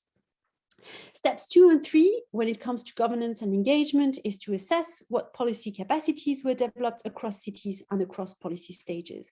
And there again, we need to take into account the differences between cities. So as part of the SUMPs project, we developed some tools that can be used by city authorities in order to assess, to develop their own policy capacity scenario, in order to account for their own policy capacities at city level and across policy stage. So I represented on the right-hand side of my slide the example that we developed for the city of Alba Iulia, which is part of the SUMPs project, in which we identified what is the policy capacity scenario for the city of Alba Iulia when it comes to setting its own priorities with sustainable urban transport, when it comes to assessing its capacities, but also when it comes to measuring what resources are effectively available at the local level and what resources could be drawn upon, leveraged from linking together with national authorities or with the private sector, for example. As part of SUMPs, we also looked more specifically on how to think about the distribution of policy resources across the policy stages. To put it in other words, a number of cities have been particularly good at arranging their decision-making structures. So to set the agenda, for example, to push for more effort being done at the national level, or to gain more resources from other stakeholders engaged. However, when it comes to looking more specifically between experienced and intermediate or starter cities, the major difference is that experienced cities have also massively developed resources when it comes to implementation and to evaluation. And this is what we could identify as part of SUMPs when it came to looking Antwerp or Greater Manchester have been developing, in which they have not just engaged into some resources to set the agenda, to formulate some policies, to adopt some great plans, and Marieke de Rock was saying earlier on, but they've also engaged resources and efforts into developing a set of more operational tools throughout the policy process, and to score much higher on policy diversity and autonomy than those cities that we could consider as starter cities. In those cities, and they're not necessarily a smaller one, I want to insist on this, and we can go back to this, but city authorities in this case, and when they do not engage in developing those operational tools, remain much more dependent on having to micromanage the process. They are dependent on ad hoc venues, on informal linkages, on political elites, and it means that they are not able to score that high on policy diversity and autonomy. And this, I think, should be a major lesson to be learned from the work we've done as part of SUMPs. So when it comes to theory, and from going to theory to practice, and to thinking about the solutions and the support and the work we're doing together with some city partners, I just want to highlight 3 different types of efforts we've been engaging as part of SUMPs in order to improve governance arrangements and to support implementation strategies. The first type of activities we've been developing have to do with adapting delivery structures and processes. This is a point that was mentioned already by Steve Wright. We've also mentioned this as Peter Jones' presentation, and the comments that were brought by Stuart Blackadder from Transport for Greater Manchester. As part of implementation strategies, one way to adapt delivery structures and processes has been to develop a working group. So, for example, to bring together various departments in the municipality: tourism, education, police, political representatives, specialized agencies. This seems quite an easy task in a sense. But this first and foremost approach is absolutely essential if it comes to mainstreaming carbon objectives and carbon reduction objective throughout the different departments, and also to make sure that a transport perspective on decarbonizing is being taken into account across different departments in the municipality. And in this case, we've been working together with our colleagues from EIP in order to develop what they call a city integrator, and I've highlighted the case of Lucca in Italy, which has been developing this particular approach. We've also worked together with EIP to develop what we call the Mobility Forum, which is a partnership group to involve stakeholders across economic sectors, in this case tourism, logistics, and beyond municipal borders, in order to make sure that there is also some interinstitutional cooperation taking place as part of the project. The second aspect I'd like to focus on as part of the solutions that we've been developing in the SUMPs project and what we've been working with together with cities is to support administrative and organizational reform. Now, again, this is not something that any city authorities is really excited about when you come to speak about how to achieve change and transformative change, yet it is a necessary condition if you want to streamline those objectives throughout your existing governance structures. So as part of SUMPs, we've been working more specifically with Antwerp and with Klaipėda City in order to improve governance arrangements to facilitate joint working with neighboring suburban or peri-urban administrative areas that do not have official competence with respect to mobility, would have limited capacity to develop joint measures. We've been working together with the city of Antwerp as part of the transport region to foster a scaling up of policy goals and measures that were already adopted in the context of Antwerp, but to adapt them to the specific needs of the transport regions. We've also been working together with Klaipėda City in order to think about how cycling measures, and more specifically an intermunicipal cycling network, could contribute to overcoming some of the institutional barriers in Klaipėda through enhanced cooperation. In this case, soft cooperation could be a possibility. Last but not least, we've also been developing some cross-sectoral linkages and partnerships, working in this case more specifically with the city of Greater Manchester and Transport for Greater Manchester more specifically, and I know Stuart will be speaking about this in a minute, but also looking at what Antwerp has been achieving as part of its climate plan. And in both cases, in those cities, there has been an attempt to explore policy and governance linkages, first by looking at how different transport documents align with one another, so to look for overlaps, to look for some ways that they could complement one another, but also to search for joint opportunity, to push for their joint interest over time. And this is something that we've been particularly engaged, working together with Greater Manchester on health and mobility more specifically. And we've identified a number of opportunities, including new funding opportunities for Transport for Greater Manchester, to push this agenda further. We've also looked at what Antwerp has been doing as part of its climate plan to transform and radically challenge the way through which its administrative structures had been working so far, creating a climate director position, but also a specific governance structure in order to engage a wide range of stakeholders, including citizens, but also stakeholders coming from the private sector and from a wider range of actors. So coming to a conclusion, what I hope I have convinced you about today is that governance and engagement are, on the one hand, a major number of solutions can be developed in order to support decarbonizing in cities and at cities levels, but it is also a process. It takes time, it takes effort, it takes continued engagement and support over time. And in order especially to achieve those three large objectives that have been mentioned in his presentation by Peter Jones, governance and engagement are critical in order to enable cities to achieve the EU Green Deal, Fit for 55, the GT Move strategies, and more specifically to set themselves some ambitious goals when it comes to climate neutrality. Governance and engagement also are critical in order to help cities in developing their 20 to 30 years vision and strategic policies timeline, while accelerating implementation on the shorter term. And in this case, it is a way to legitimize, to remain accountable, and to bring all your stakeholders together continuously over time. And again, this is not just one ready-made solution when you adopt a plan and don't think about it again for the next 5 years to come, but this is something that should be done as a process and a continuous process.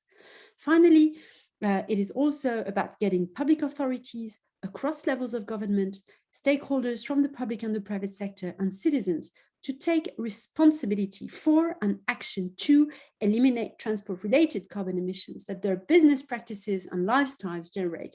And in this sense, governance and engagement are also a way to think about a more holistic and a more systemic approach to how to address the climate change adaptation gap and to think about how to overcome it at the urban level. So with this, I will stop, and I'm happy to answer any questions you may have. And I know that in their presentations to come, my colleagues Tim Durant, Stuart Blackadder, and Stavroula Ternaki will provide additional examples coming from the cities and the work we've been doing together with them as part of SUMPs. Thank you very much.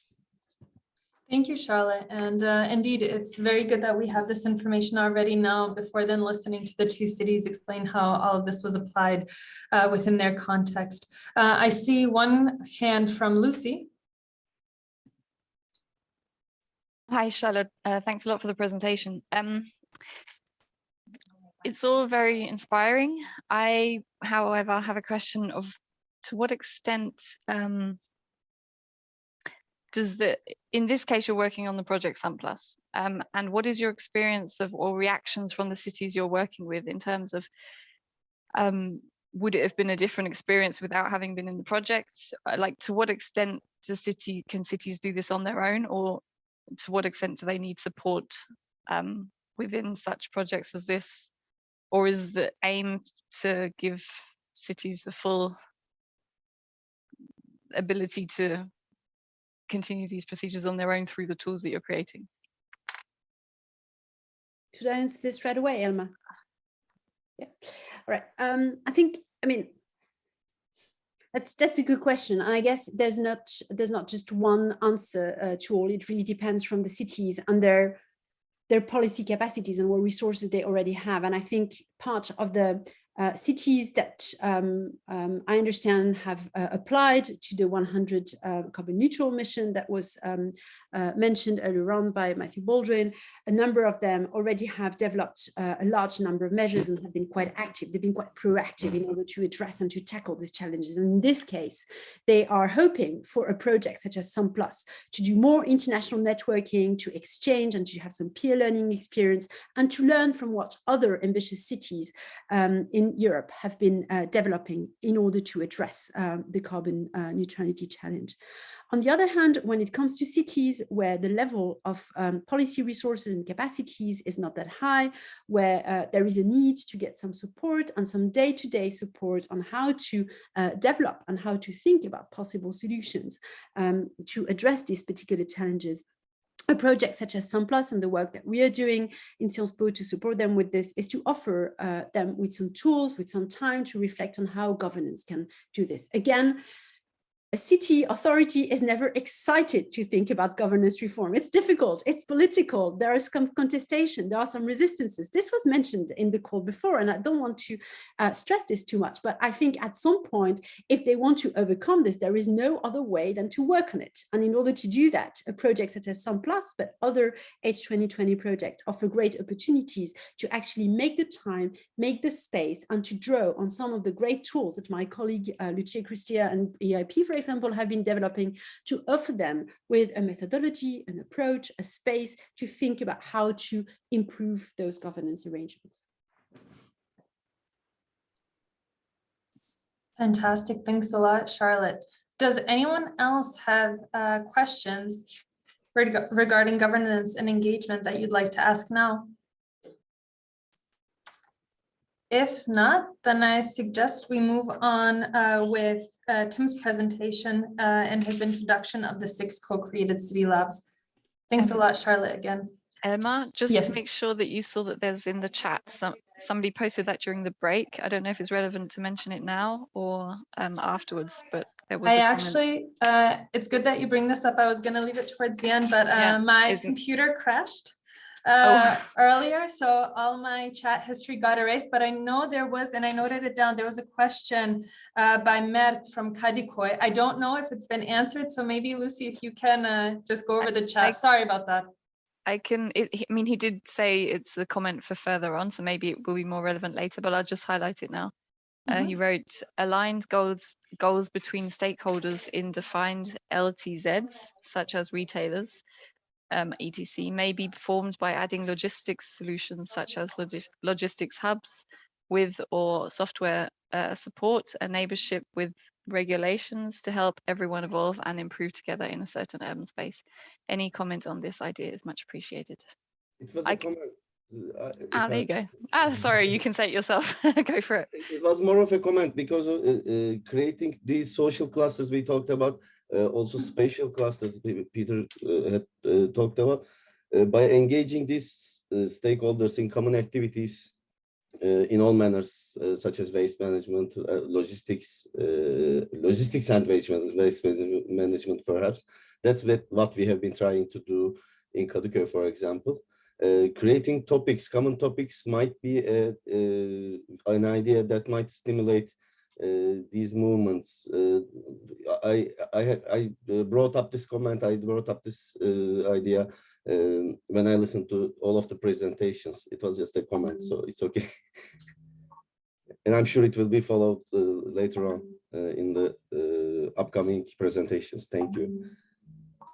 Now I remember, I think I wanted to leave it towards the end because I know we cover logistics in one of the CLs.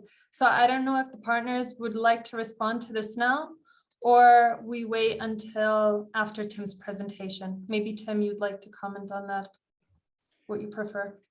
Yeah, I think I touched on a relevant point in the presentation, so perhaps we could come back to that afterwards with Mert. That would be great. Thank you.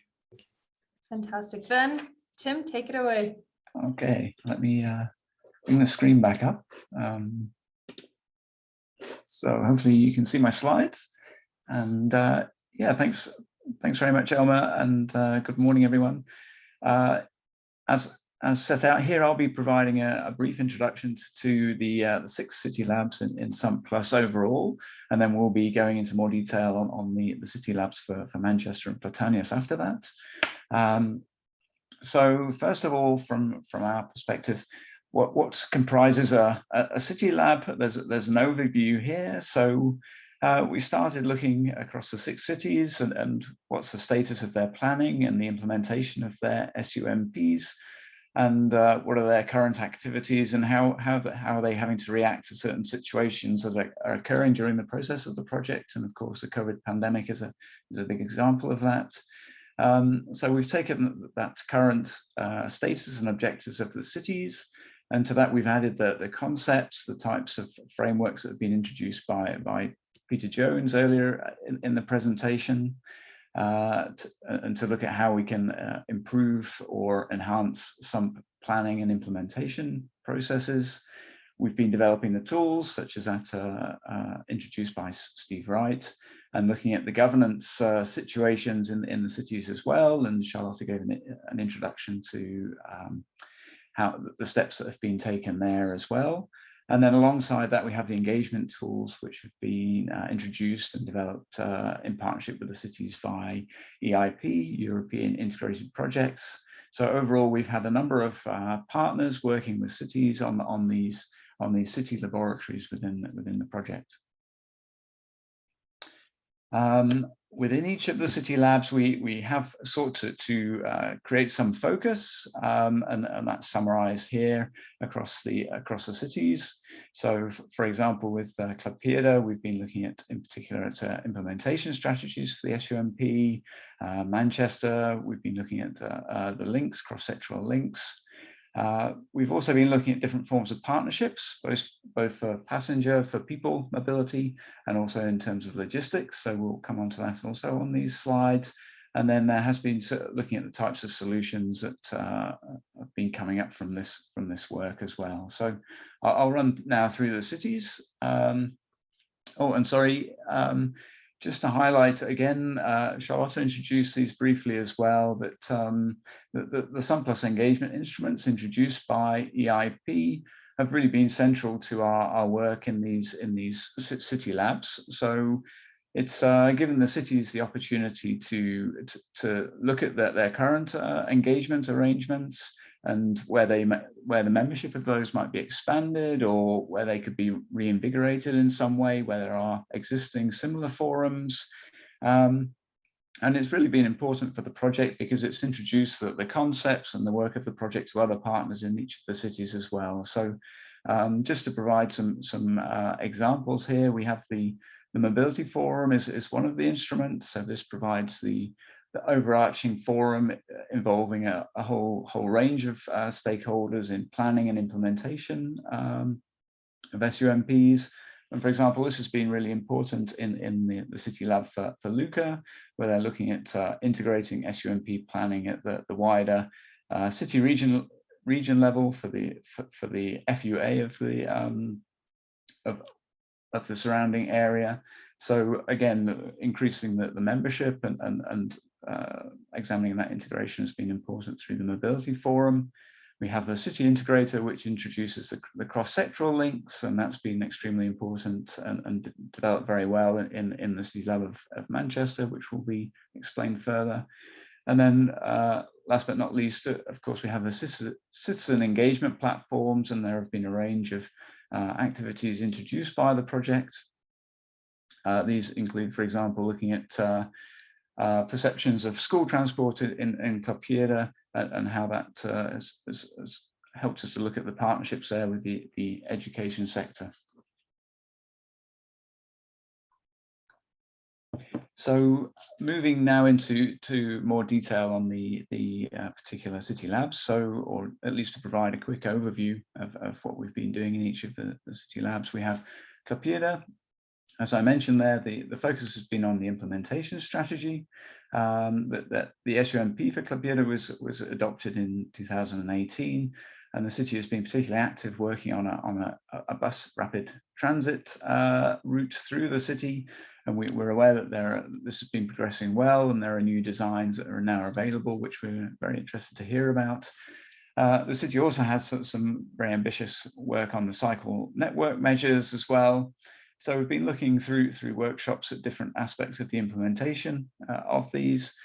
Peter gave a brief overview earlier of the implementation strategy approach, and the diagram below, or the mapping there below, shows the Liverpool cycle corridor, where we've been looking at the types of supporting measures that could help to support the effective implementation of a cycle route. So do we need to provide more cycle parking along the route? Are there other physical and infrastructure measures we can take along this route, as well as enabling measures that will help to ensure that that there's a positive reaction to the introduction of a route, and perhaps similar working with the institutions along this route, whether it's schools and businesses, to encourage their use of the cycling route as well. And the GIS mapping also illustrates a tool that we've been developing to help cities to monitor the implementation of particular measures, as well as they're working through their implementation strategies. So we've been looking at the financing of SUMP measures, and also tracking their implementation in an interactive way using this type of tool. I'll just cover Manchester very briefly, because there'll be a longer presentation from Stuart on this, but the focus has been on this link between the healthcare sector and transport, and trying to move the conversation beyond the typical areas of looking at for example, the health benefits of active mobility, which are very important, and the impacts of air pollution on health, but trying to move that beyond to another level, looking at how the healthcare sector influences transport demand itself as well. So Stuart will cover that in more detail, I'm sure. In the case of Alba Iulia, again, this is another city where there's a lot of work going on at present in order to rework the major boulevards in the city for reprioritization for public transport and active modes, and also so there's these refurbishment schemes. So we've been looking at implementation management, and again the types of supporting and enabling measures that can help to bring those boulevard changes forward in a positive way, and to avoid potential conflicts or reactions or negative reactions. Alba Iulia has also been very successful in terms of piloting and bringing forward pilots of various smart city measures. So we've been looking at how they can be also integrated with the SUMP. So these are measures like street lighting, air pollution centers, and car parking smart solutions. So to see how these can help to support be introduced and upscale to support wider SUMP objectives. Moving into Antwerp, there has been more focus on how do we foster very strong partnerships with different interests, understanding that it's not for the city authority can't implement the SUMP entirely alone, that there of course need to work in partnership. And we, in discussions in the project, we've looked at three key partnership areas. Firstly, with the providers of mobility solutions, whether this is public transport in the conventional sense, or the shared mobility, e-scooters, etc., that we see coming onto streets more and more. How we work with major employers in the city who have influence on whether their employees have to travel and how they can travel. And then thirdly, also the role of property developers in terms of how they shape the places we live in as well, and how that influences mobility. So Antwerp have been taking forward a whole series of different initiatives through the project, looking at infrastructure improvements. There's mobility hubs and interchanges mentioned here, as well as the living streets that prioritize active mobility. And this was accelerated during the pandemic. And then another very important aspect has been their marketplace for mobility, which is where the city really invites the private sector and other organizations to come forward with solutions or potential solutions for the cities, and they're then supported in order to implement and monitor how successful those are. And this slide just gives a very brief overview of the wide range of mobility providers that have been bringing forward their solutions and implementing mobility modes in Antwerp, right through to, you can see there's a diverse range of bike sharing and rental schemes in the city, and car sharing. So single solution approaches, but as well as the mobility as a service providers who are bringing those together into packages, whether they're focused for employers or direct business to consumer approaches. So this probably isn't an up-to-date slide, but there's a huge amount of work going on in that respect in Antwerp.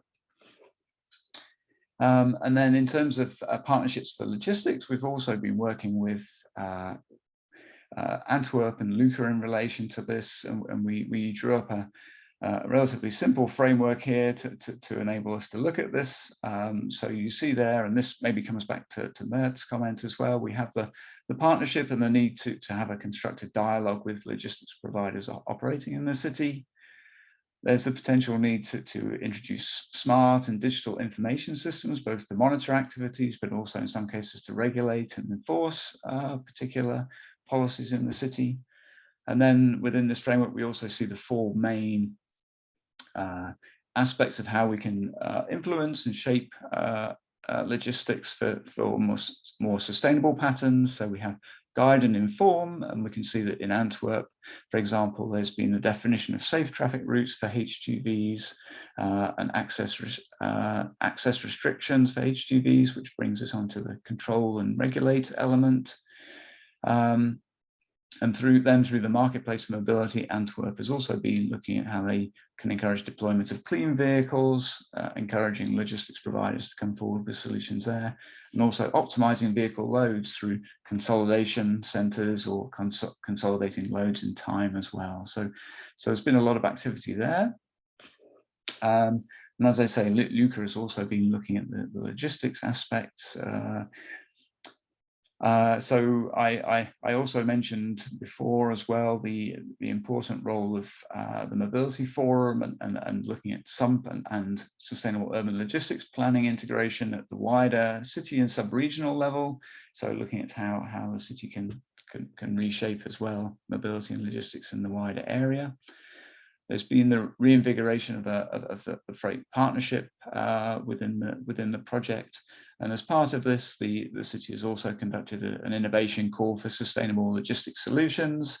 So they're looking for the very dense and compact city centre area. They're looking at the introduction of, for example, parcel lockers, so that less vehicles have to enter the very city centre, and also increasing use of e-cargo bikes and other solutions of that nature.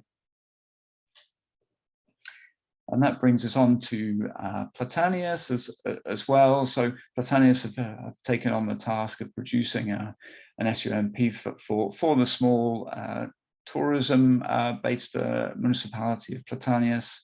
And Stavro will be speaking a lot more about this in a moment. But this is a city lab where we've also been applying another tool within the project, the simplified analytical tools developed by Space Syntax. You see some of the imagery that's been produced by applying this, which looks at it's a spatial accessibility analysis approach. And what's been very good for Platanius is that it's a tool that can be used when there's not a huge amount of existing data available. So it relies on open source data. So in the case of smaller cities, perhaps with less data collection resources, it's seen as being a very good tool.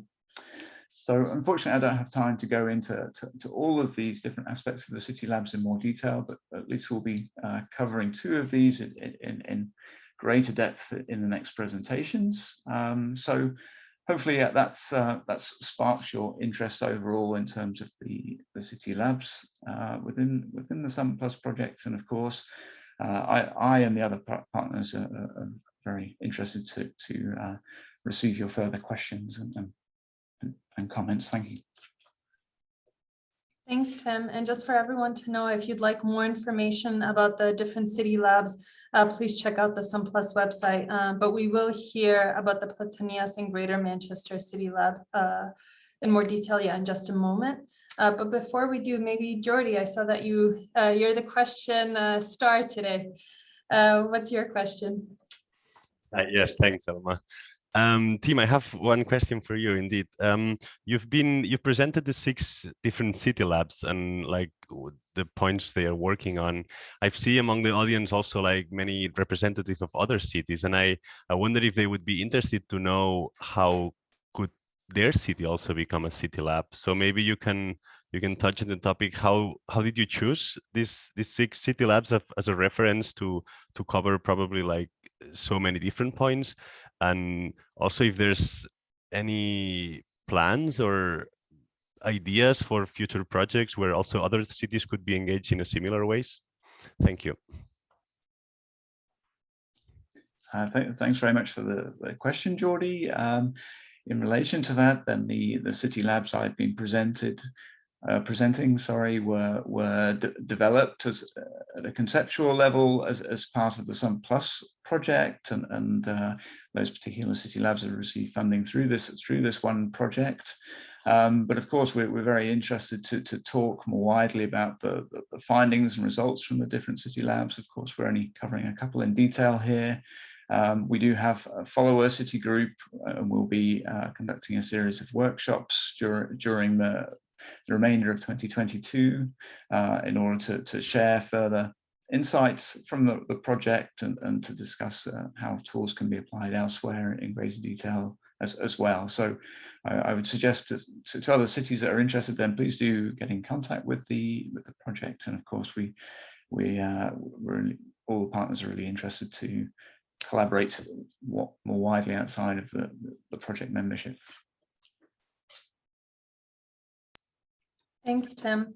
Are there any other questions or comments? If not, I quickly just wanted to get back to Mert and make sure that your comment was addressed, or in case you had any other questions related to the Antwerp and Lucca City Lab, which focuses also on logistics.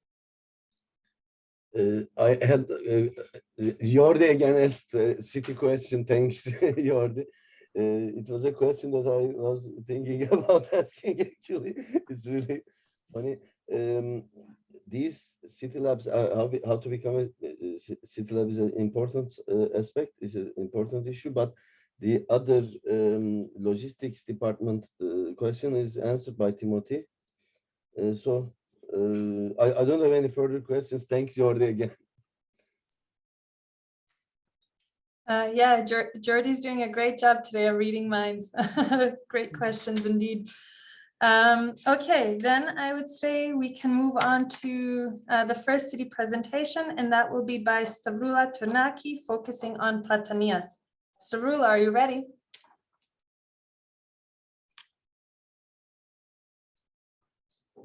I cannot hear you. Hello, can you hear me now? Yes.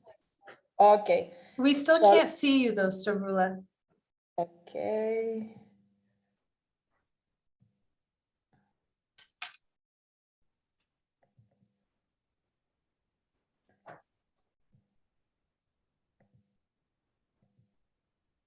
Wonderful, yes. Now you can see me, and I hope you can see also my presentation in full screen. Yes, perfect. Perfect. So these breakfast works are indeed very inspiring for all us working and activating in SUMP development city labs. And also it was very nice to hear from Matthew and on initiatives involving and supporting also smaller cities. Let's now travel to the wonderful island of Crete and to Platanias, which is the heart of the tourism infrastructure on the west part of the island in the Hania regional unit. Platanias is a small municipality indeed. It's just 21,000 inhabitants. And after the unification of 4 municipalities in 2011, it scatters its population in 51 communities and more of 130 settlements. This turns Platanias to the municipality that has the larger number of settlements and communities in the whole country in Greece. Unfortunately, this became without the proportional resources when the unification came.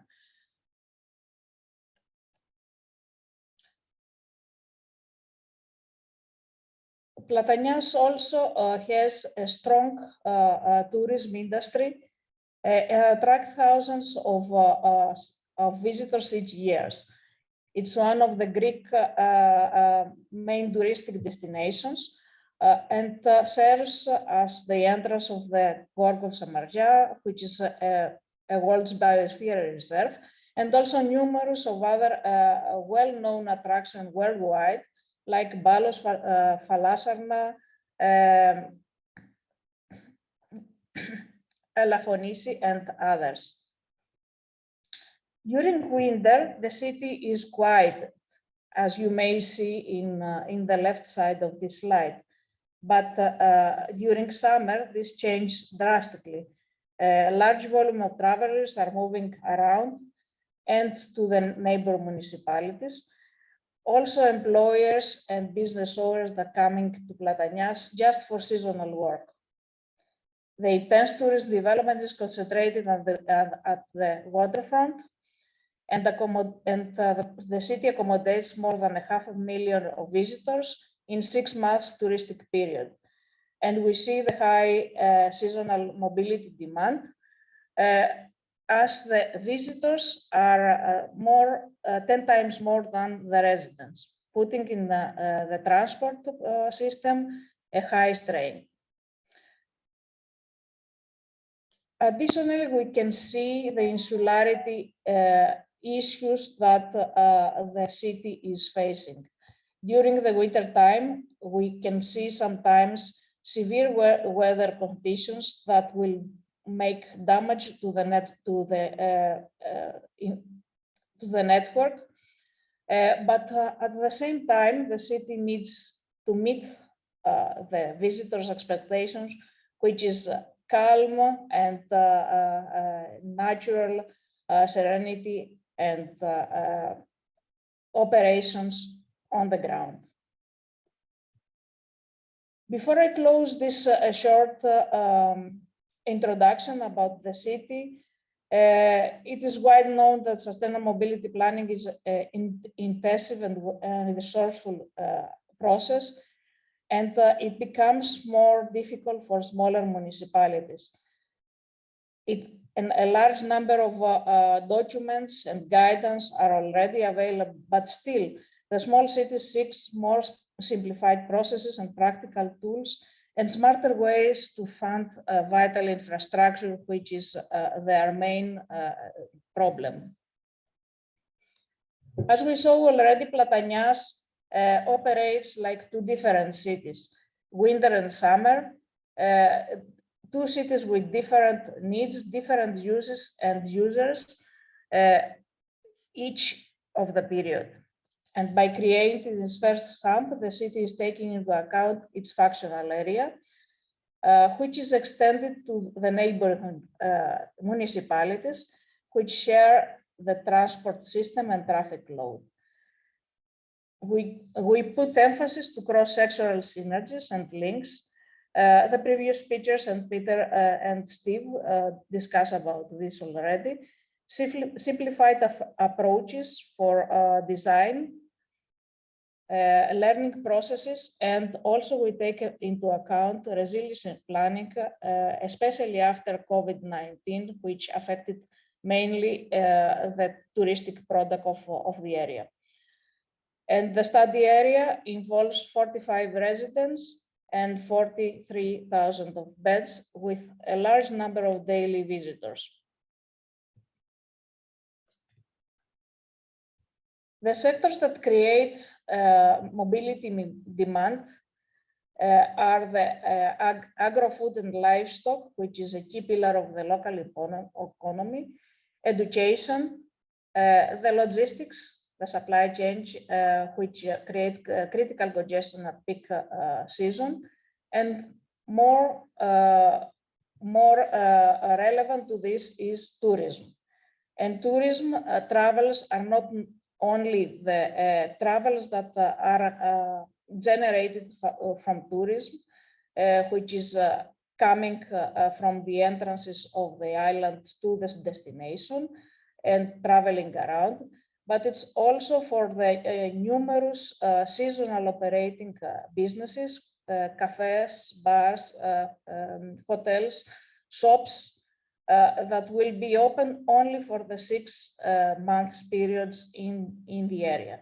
So we have also to take into account thousands of seasonal staff and the supply chains that create logistic movements for the seasonal operation and individual deliveries for local farmers. During the development of the first SUMP, the key challenges that we are addressing is a car-dependent community and the inertia and opposition of citizens and local businesses to change the current model of commuting and the use of road space. The fact that there is no mobility focused planning structures, the limited resources and capacity, lack of mobility data to allow concrete design, the infrastructure for 2 cities, which is putting an extra stress on how to find appropriate funding, the organizational fragmentation, and of course, vital for the city, enhancing the road safety and accessibility infrastructure. The multi-governance challenges are a lot, as there are 3 levels of governance that are involved in the decision making. We also gain inspiration and lessons learned from the nearby small city Rethymno, the Civitas Destination City Lab, where our team, the Technical University of Crete, was the City Lab collaborator, and we took a lot of tested approaches, also easy to be adapted at the level of Platanias. Now, addressing the challenges that we already discussed about, we exploit the engagement instruments that were developed during SUMP+ and with the help of AIP. Also simplified analytical tools, working together with Space Index and UCLs, and smart monitoring schemes that are developed on the place by our team. I will focus now to the engagement instruments as the citizens, the society is on the heart of the work that we are doing. Platanias is actually a tight-knit social network. People know each other. Citizens, businessmen, municipal staff, the policy actors interact daily, but this is mostly done in an informal way. And utilizing the SUMP+ engagement instruments that were before presented by team, Platanias is seeking to benefit from more systematical engagement practices by involving institutional actors, local business, civil society, and citizens. And we follow it truly participatory approaches. I will not start. Sorry to interrupt, just so that you know, we have about 3 minutes left. It's fine. It's fine. So for the co-creation of the first SUMP, we co-created the SUMP vision and the strategic objective through the Mobility Forum works. The Mobility Forum involves each all of the actors that are related to mobility in the area. We built links with the tourism sector, exploiting the city integrator instrument, also discussing the key concepts of avoid, shift, and improve that Peter explained before. And we have operated open air and co-design lab for citizens and visitors, extended campaigns to inform, engage them to the design in Platanias. We also engage the disabled people as the accessibility is a main issue in the area. Behavioral change and awareness raising campaigns. And for the last part, I will present very shortly in 2 minutes, Selma, if it's okay, how we addressed the lack of data. At the beginning of the project, we put a lot of effort on this, exploiting open sources and assessment and validation, the data sets that we could find, and complement this with field measurements and on-the-spot observation. Also, we have run a number of mobility surveys involving tourists, citizens, and different surveys for public transport users. We have a large responding volume, 5,000 of tourists and 350 of citizens. So we have incorporated their views in our design model. And we have started setting a monitoring scheme to monitor mobility environmental indicators, which are also cross-analyzed to find correlations between the areas. We have worked closely with Space Impact and UCL, exploiting the open sources data and also the data that have been developed during the project in order to develop a tool of spatial modeling and to assess priority measures packages, which more or less are about traffic improvements, interconnection improvements, active mobility, and accessibility assessment. And with this analytical tool, we assessed different mobility measures packages. One of them was the bypass road scenarios or accidents location profiling and discussing about traffic calming zones. Closing, I will just show some more quick win measures that are in progress. And the city is proceeding technical application study. Accessible pavements and pedestrian crossings are in construction.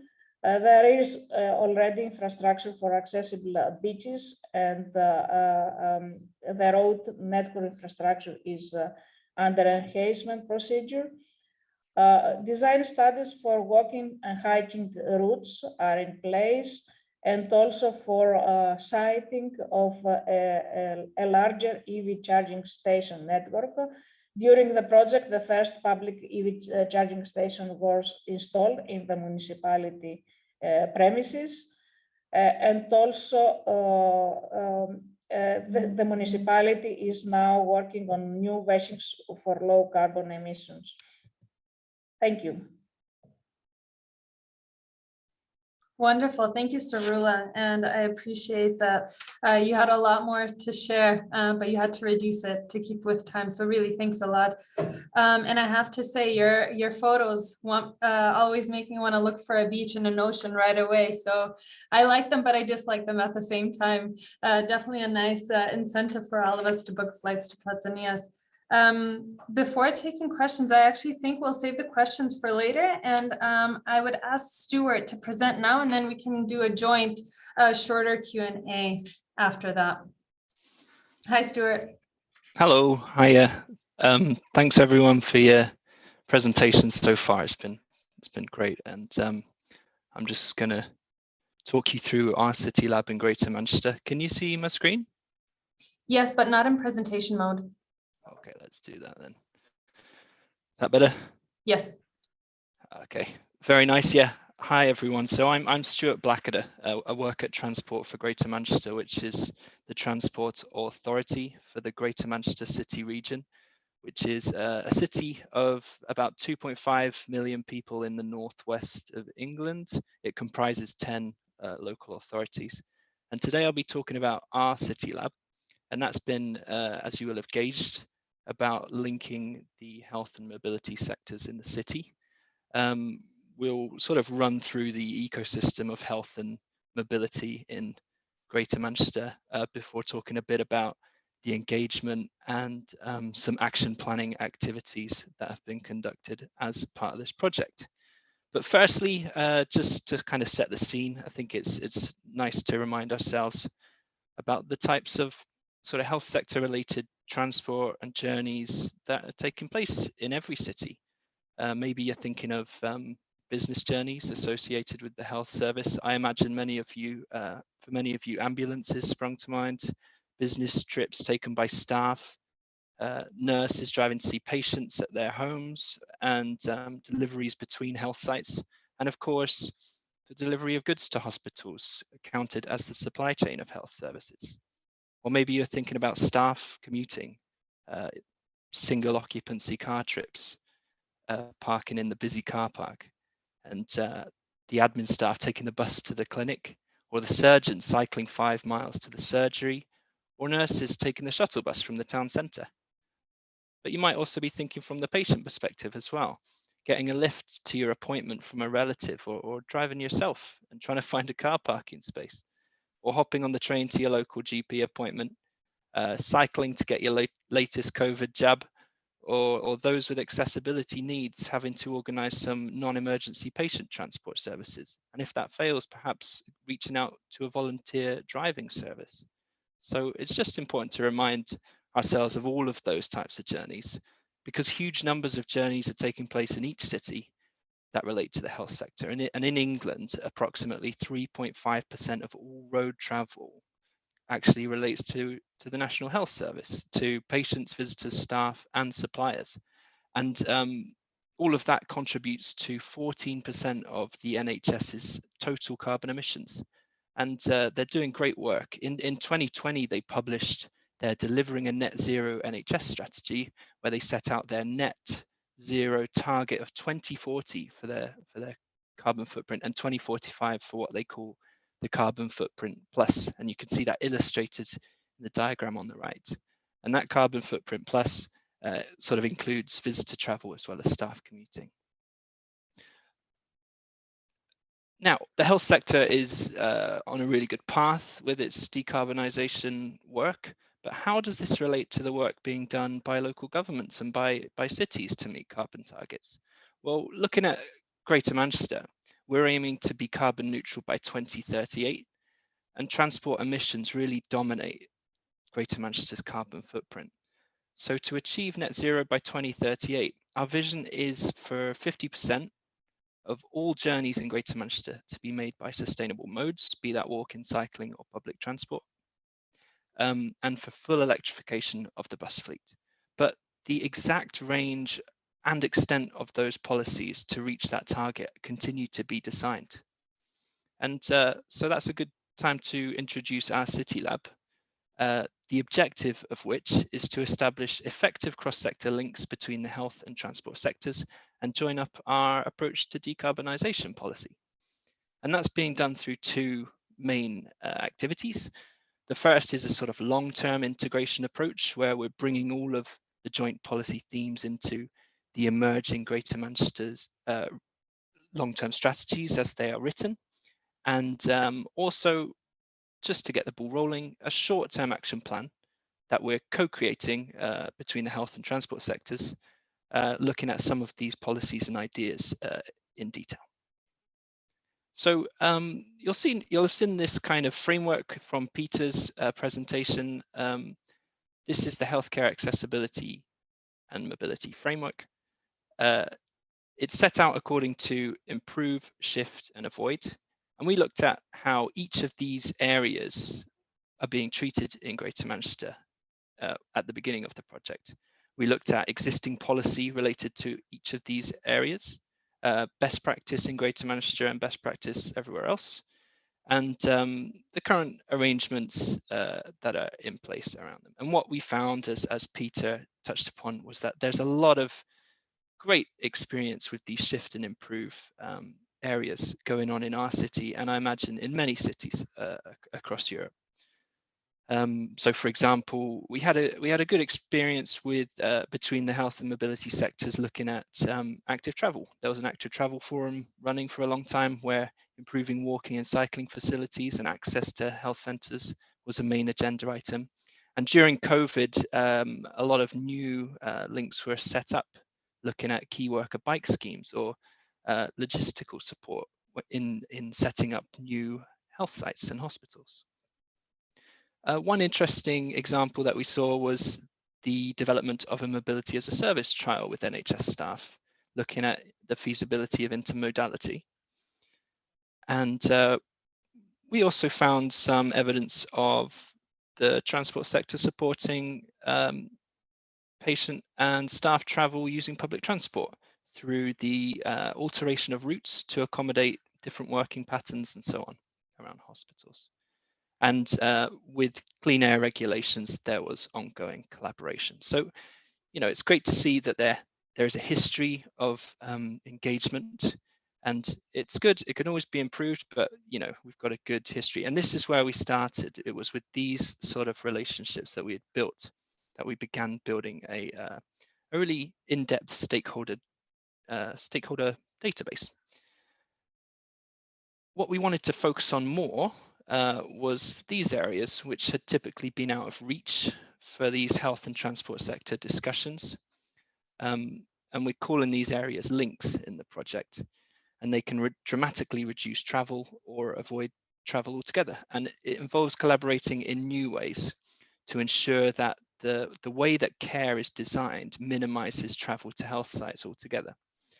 So, for example, that could be through promoting remote care, through looking at the delivery of care in the home, such as through home dialysis equipment, for example, or introducing new community nurse behaviors. Say the community nurse could dial in a specialist instead of 2 nurses traveling to a home, for example. And this kind of discussion area would also focus on recognizing that the business cases within the NHS have inherent biases against transport just because they're not designed with transport as a priority. But it's important to highlight that sort of transport is becoming an increased commitment, especially in light of carbon targets. So just moving to some examples of best practice that we encountered occurring across the city, which really exemplified this approach and that we really wanted to emphasize in future plans. One that I particularly liked was this macular degeneration pilot. Now, Manchester Royal Eye Hospital, MREH, is located right in the center of the city where that red pin is. And at Manchester Royal Eye Hospital, many patients were traveling from afar to go and get a macular degeneration treatment, which is an injection in the eyeball. And that is, unfortunately, it takes place about 4 times a week, and it's delivered on site. So this is an arduous process, uncomfortable process as well for these patients. Now, in this trial, by setting up 3 little hubs in those blue points, which are closer to residential areas, they were able to reduce patient travel by 50% over the course of a year. And that was a tremendous success, both in terms of carbon emissions and patient satisfaction. Now, had that been co-designed with the transport sector from the start, we would have seen even greater benefits. We'd have seen these sites located right next to public transport interchanges, say. But as it was very successful and a good example of the kind of thing we should be doing more. Localizing specific services typically undertaken in centralized health sites has become much more commonplace since the latest NHS long-term plan. But the transport carbon benefits are sometimes not really a consideration in this. So it's a great opportunity to capitalize on. Another example is with the community diagnostic centres. Now, this is a new type of health centre which are being planned across the country and across Greater Manchester, and they provide multiple services, including blood tests and so on. And a patient can be sent here to visit multiple specialists at once and get many tests done instead of going back and forth across multiple sites. And so that's altogether a better patient experience, but that's going to reduce plenty of patient trips as well. And we saw a really good example of this, of the design of this site in Oldham, which is another district in Greater Manchester. So the trust, when they were looking where to place this site, engaged Transport for Greater Manchester very early on and conducted a review together to see where the best site would be in terms of accessibility, especially in terms of accessibility for people who are coming from sort of more deprived parts of the city. So it's a great example. This has been quite challenging to standardize across the city, but it's good to see that there's an appetite to consider these things at quite an early stage. And the other best practice you've already seen from Peter's presentation. I'm very happy to talk about it some more, but since we've covered it a little so far, I think I'll move on in the interest of time. I'll move on to the engagement approach that we're taking, which has also been described by Tim and Stefrula. We've been using the same instruments designed by EIP, mobility forums, city integrators, and citizen engagement. And we've sort of mapped out month by month when these engagement sessions have taken place. And what we found is these city integrator sessions have been spectacularly useful to offer a systematic way for transport officers to engage with health officers on these issues, when otherwise there's not necessarily the opportunity or the correct forum to do so. And by having a date in the diary every month or every couple of months, it just means that these conversations have a place to take place in. And I've also found it extremely useful going to citizen engagement workshops, where instead of just thinking about these issues quite abstractly, I sit down and speak to the people who are going to be engaging with the health system to see what their experience has been like on the ground. And it puts everything into a completely new perspective, which it's very important to be sympathetic of.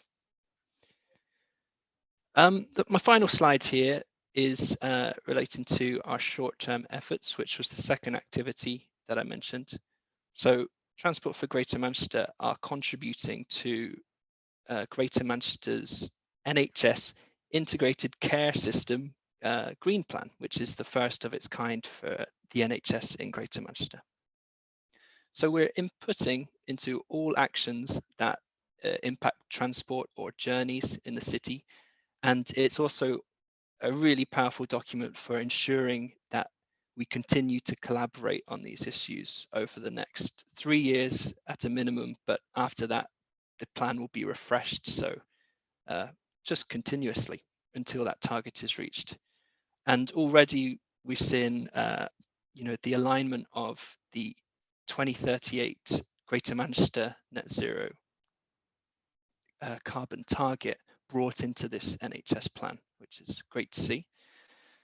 And in the short term, we're also kind of trying to demonstrate some of these approaches with a focused approach at 2 sites in Wigan.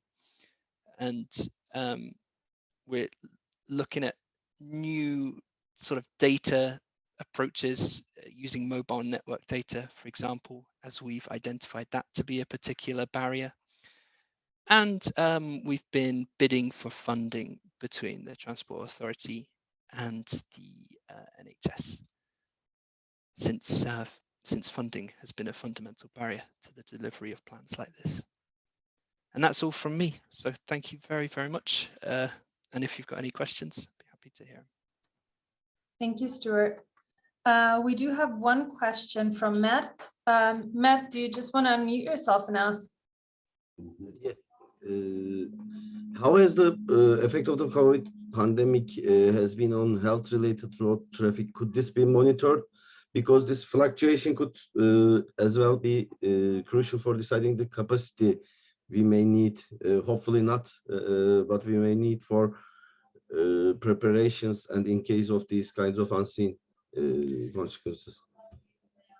Yeah, thanks, Matt. That's a really interesting question. I think the main indicator for looking at that particular question has been the number of appointments that are done face-to-face and the number of appointments that are done non-face-to-face. And obviously over 2020, you saw this completely mad, like 50-50 split almost, maybe even more than 50%. And then 2021, this sort of ran down. But that really influenced some of the NHS's care approaches. They liked what was happening there. It sort of tied in with a lot of their principles that they were advocating for prior to the pandemic. And they continue to promote things like remote care, which I think would have taken a whole lot longer had this not happened. And meanwhile, the Transport Authority is obviously measuring all the traffic, the transport levels by mode through travel diary surveys. It's less clear to see from that transport side what the impact on health journeys specifically has been, but it's something that we're keeping an eye on from the transport side. So yeah, I like looking at the remote appointment data. Thanks, Mo. Thanks a lot. Does anyone else have any questions for either Stavroula or Stuart? If I'm allowed, I'm just intrigued, Stavroula, are you working at all with neighboring municipalities in this, or do you have aims to do so? Thank you, Lucy. Yes, we are working with neighboring municipalities. They are part of our mobility forum.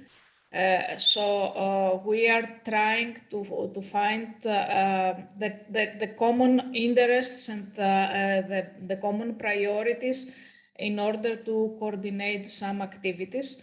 The main issue, of course, is that each of the municipality has different budgets, and then you need a lot of effort in order to coordinate the activities to use the budgets in the same scope. But we are working on this, and also we are also working with the metropolitan municipality, which is also in the process of developing their first SUMP. And at a regional level, we are also collaborating with the relevant departments as an effort to make some more coordinated activities overall on the island. Okay, thank you. Do we have another question? I think we have time for one more, if anyone has. I don't see any hands or any comments in the chat, so I think with that we can close this event. I would like to just take a second to inform everyone there is a 10th Informed Cities Forum happening from November 24th to the 25th, which is co-hosted by the City of Grenoble, as well as the SUMPs project. So if you're interested in the topics that have been discussed today, keep a lookout for this event. You can do so on the informedcities.eu website, as well as the sumplus.eu. We would be happy to have you join us. And yes, if you're interested in any breakfast at sustainability events, I will also share a link when I send out the recording and the presentation so that you have that as well. Thank you to all of the speakers for the wonderful presentations and for teaching us some important concepts, and also from the cities for sharing their perspectives and experiences, as well as the participants for your wonderful questions and for allowing this discussion to take place. I wish you all a wonderful lunch, and I look forward to seeing you all again at another event soon. Bye, everyone. Bye-bye. Bye, everyone. Goodbye. Thank you. for organizing. Thank you. Bye. Bye. Bye, thanks.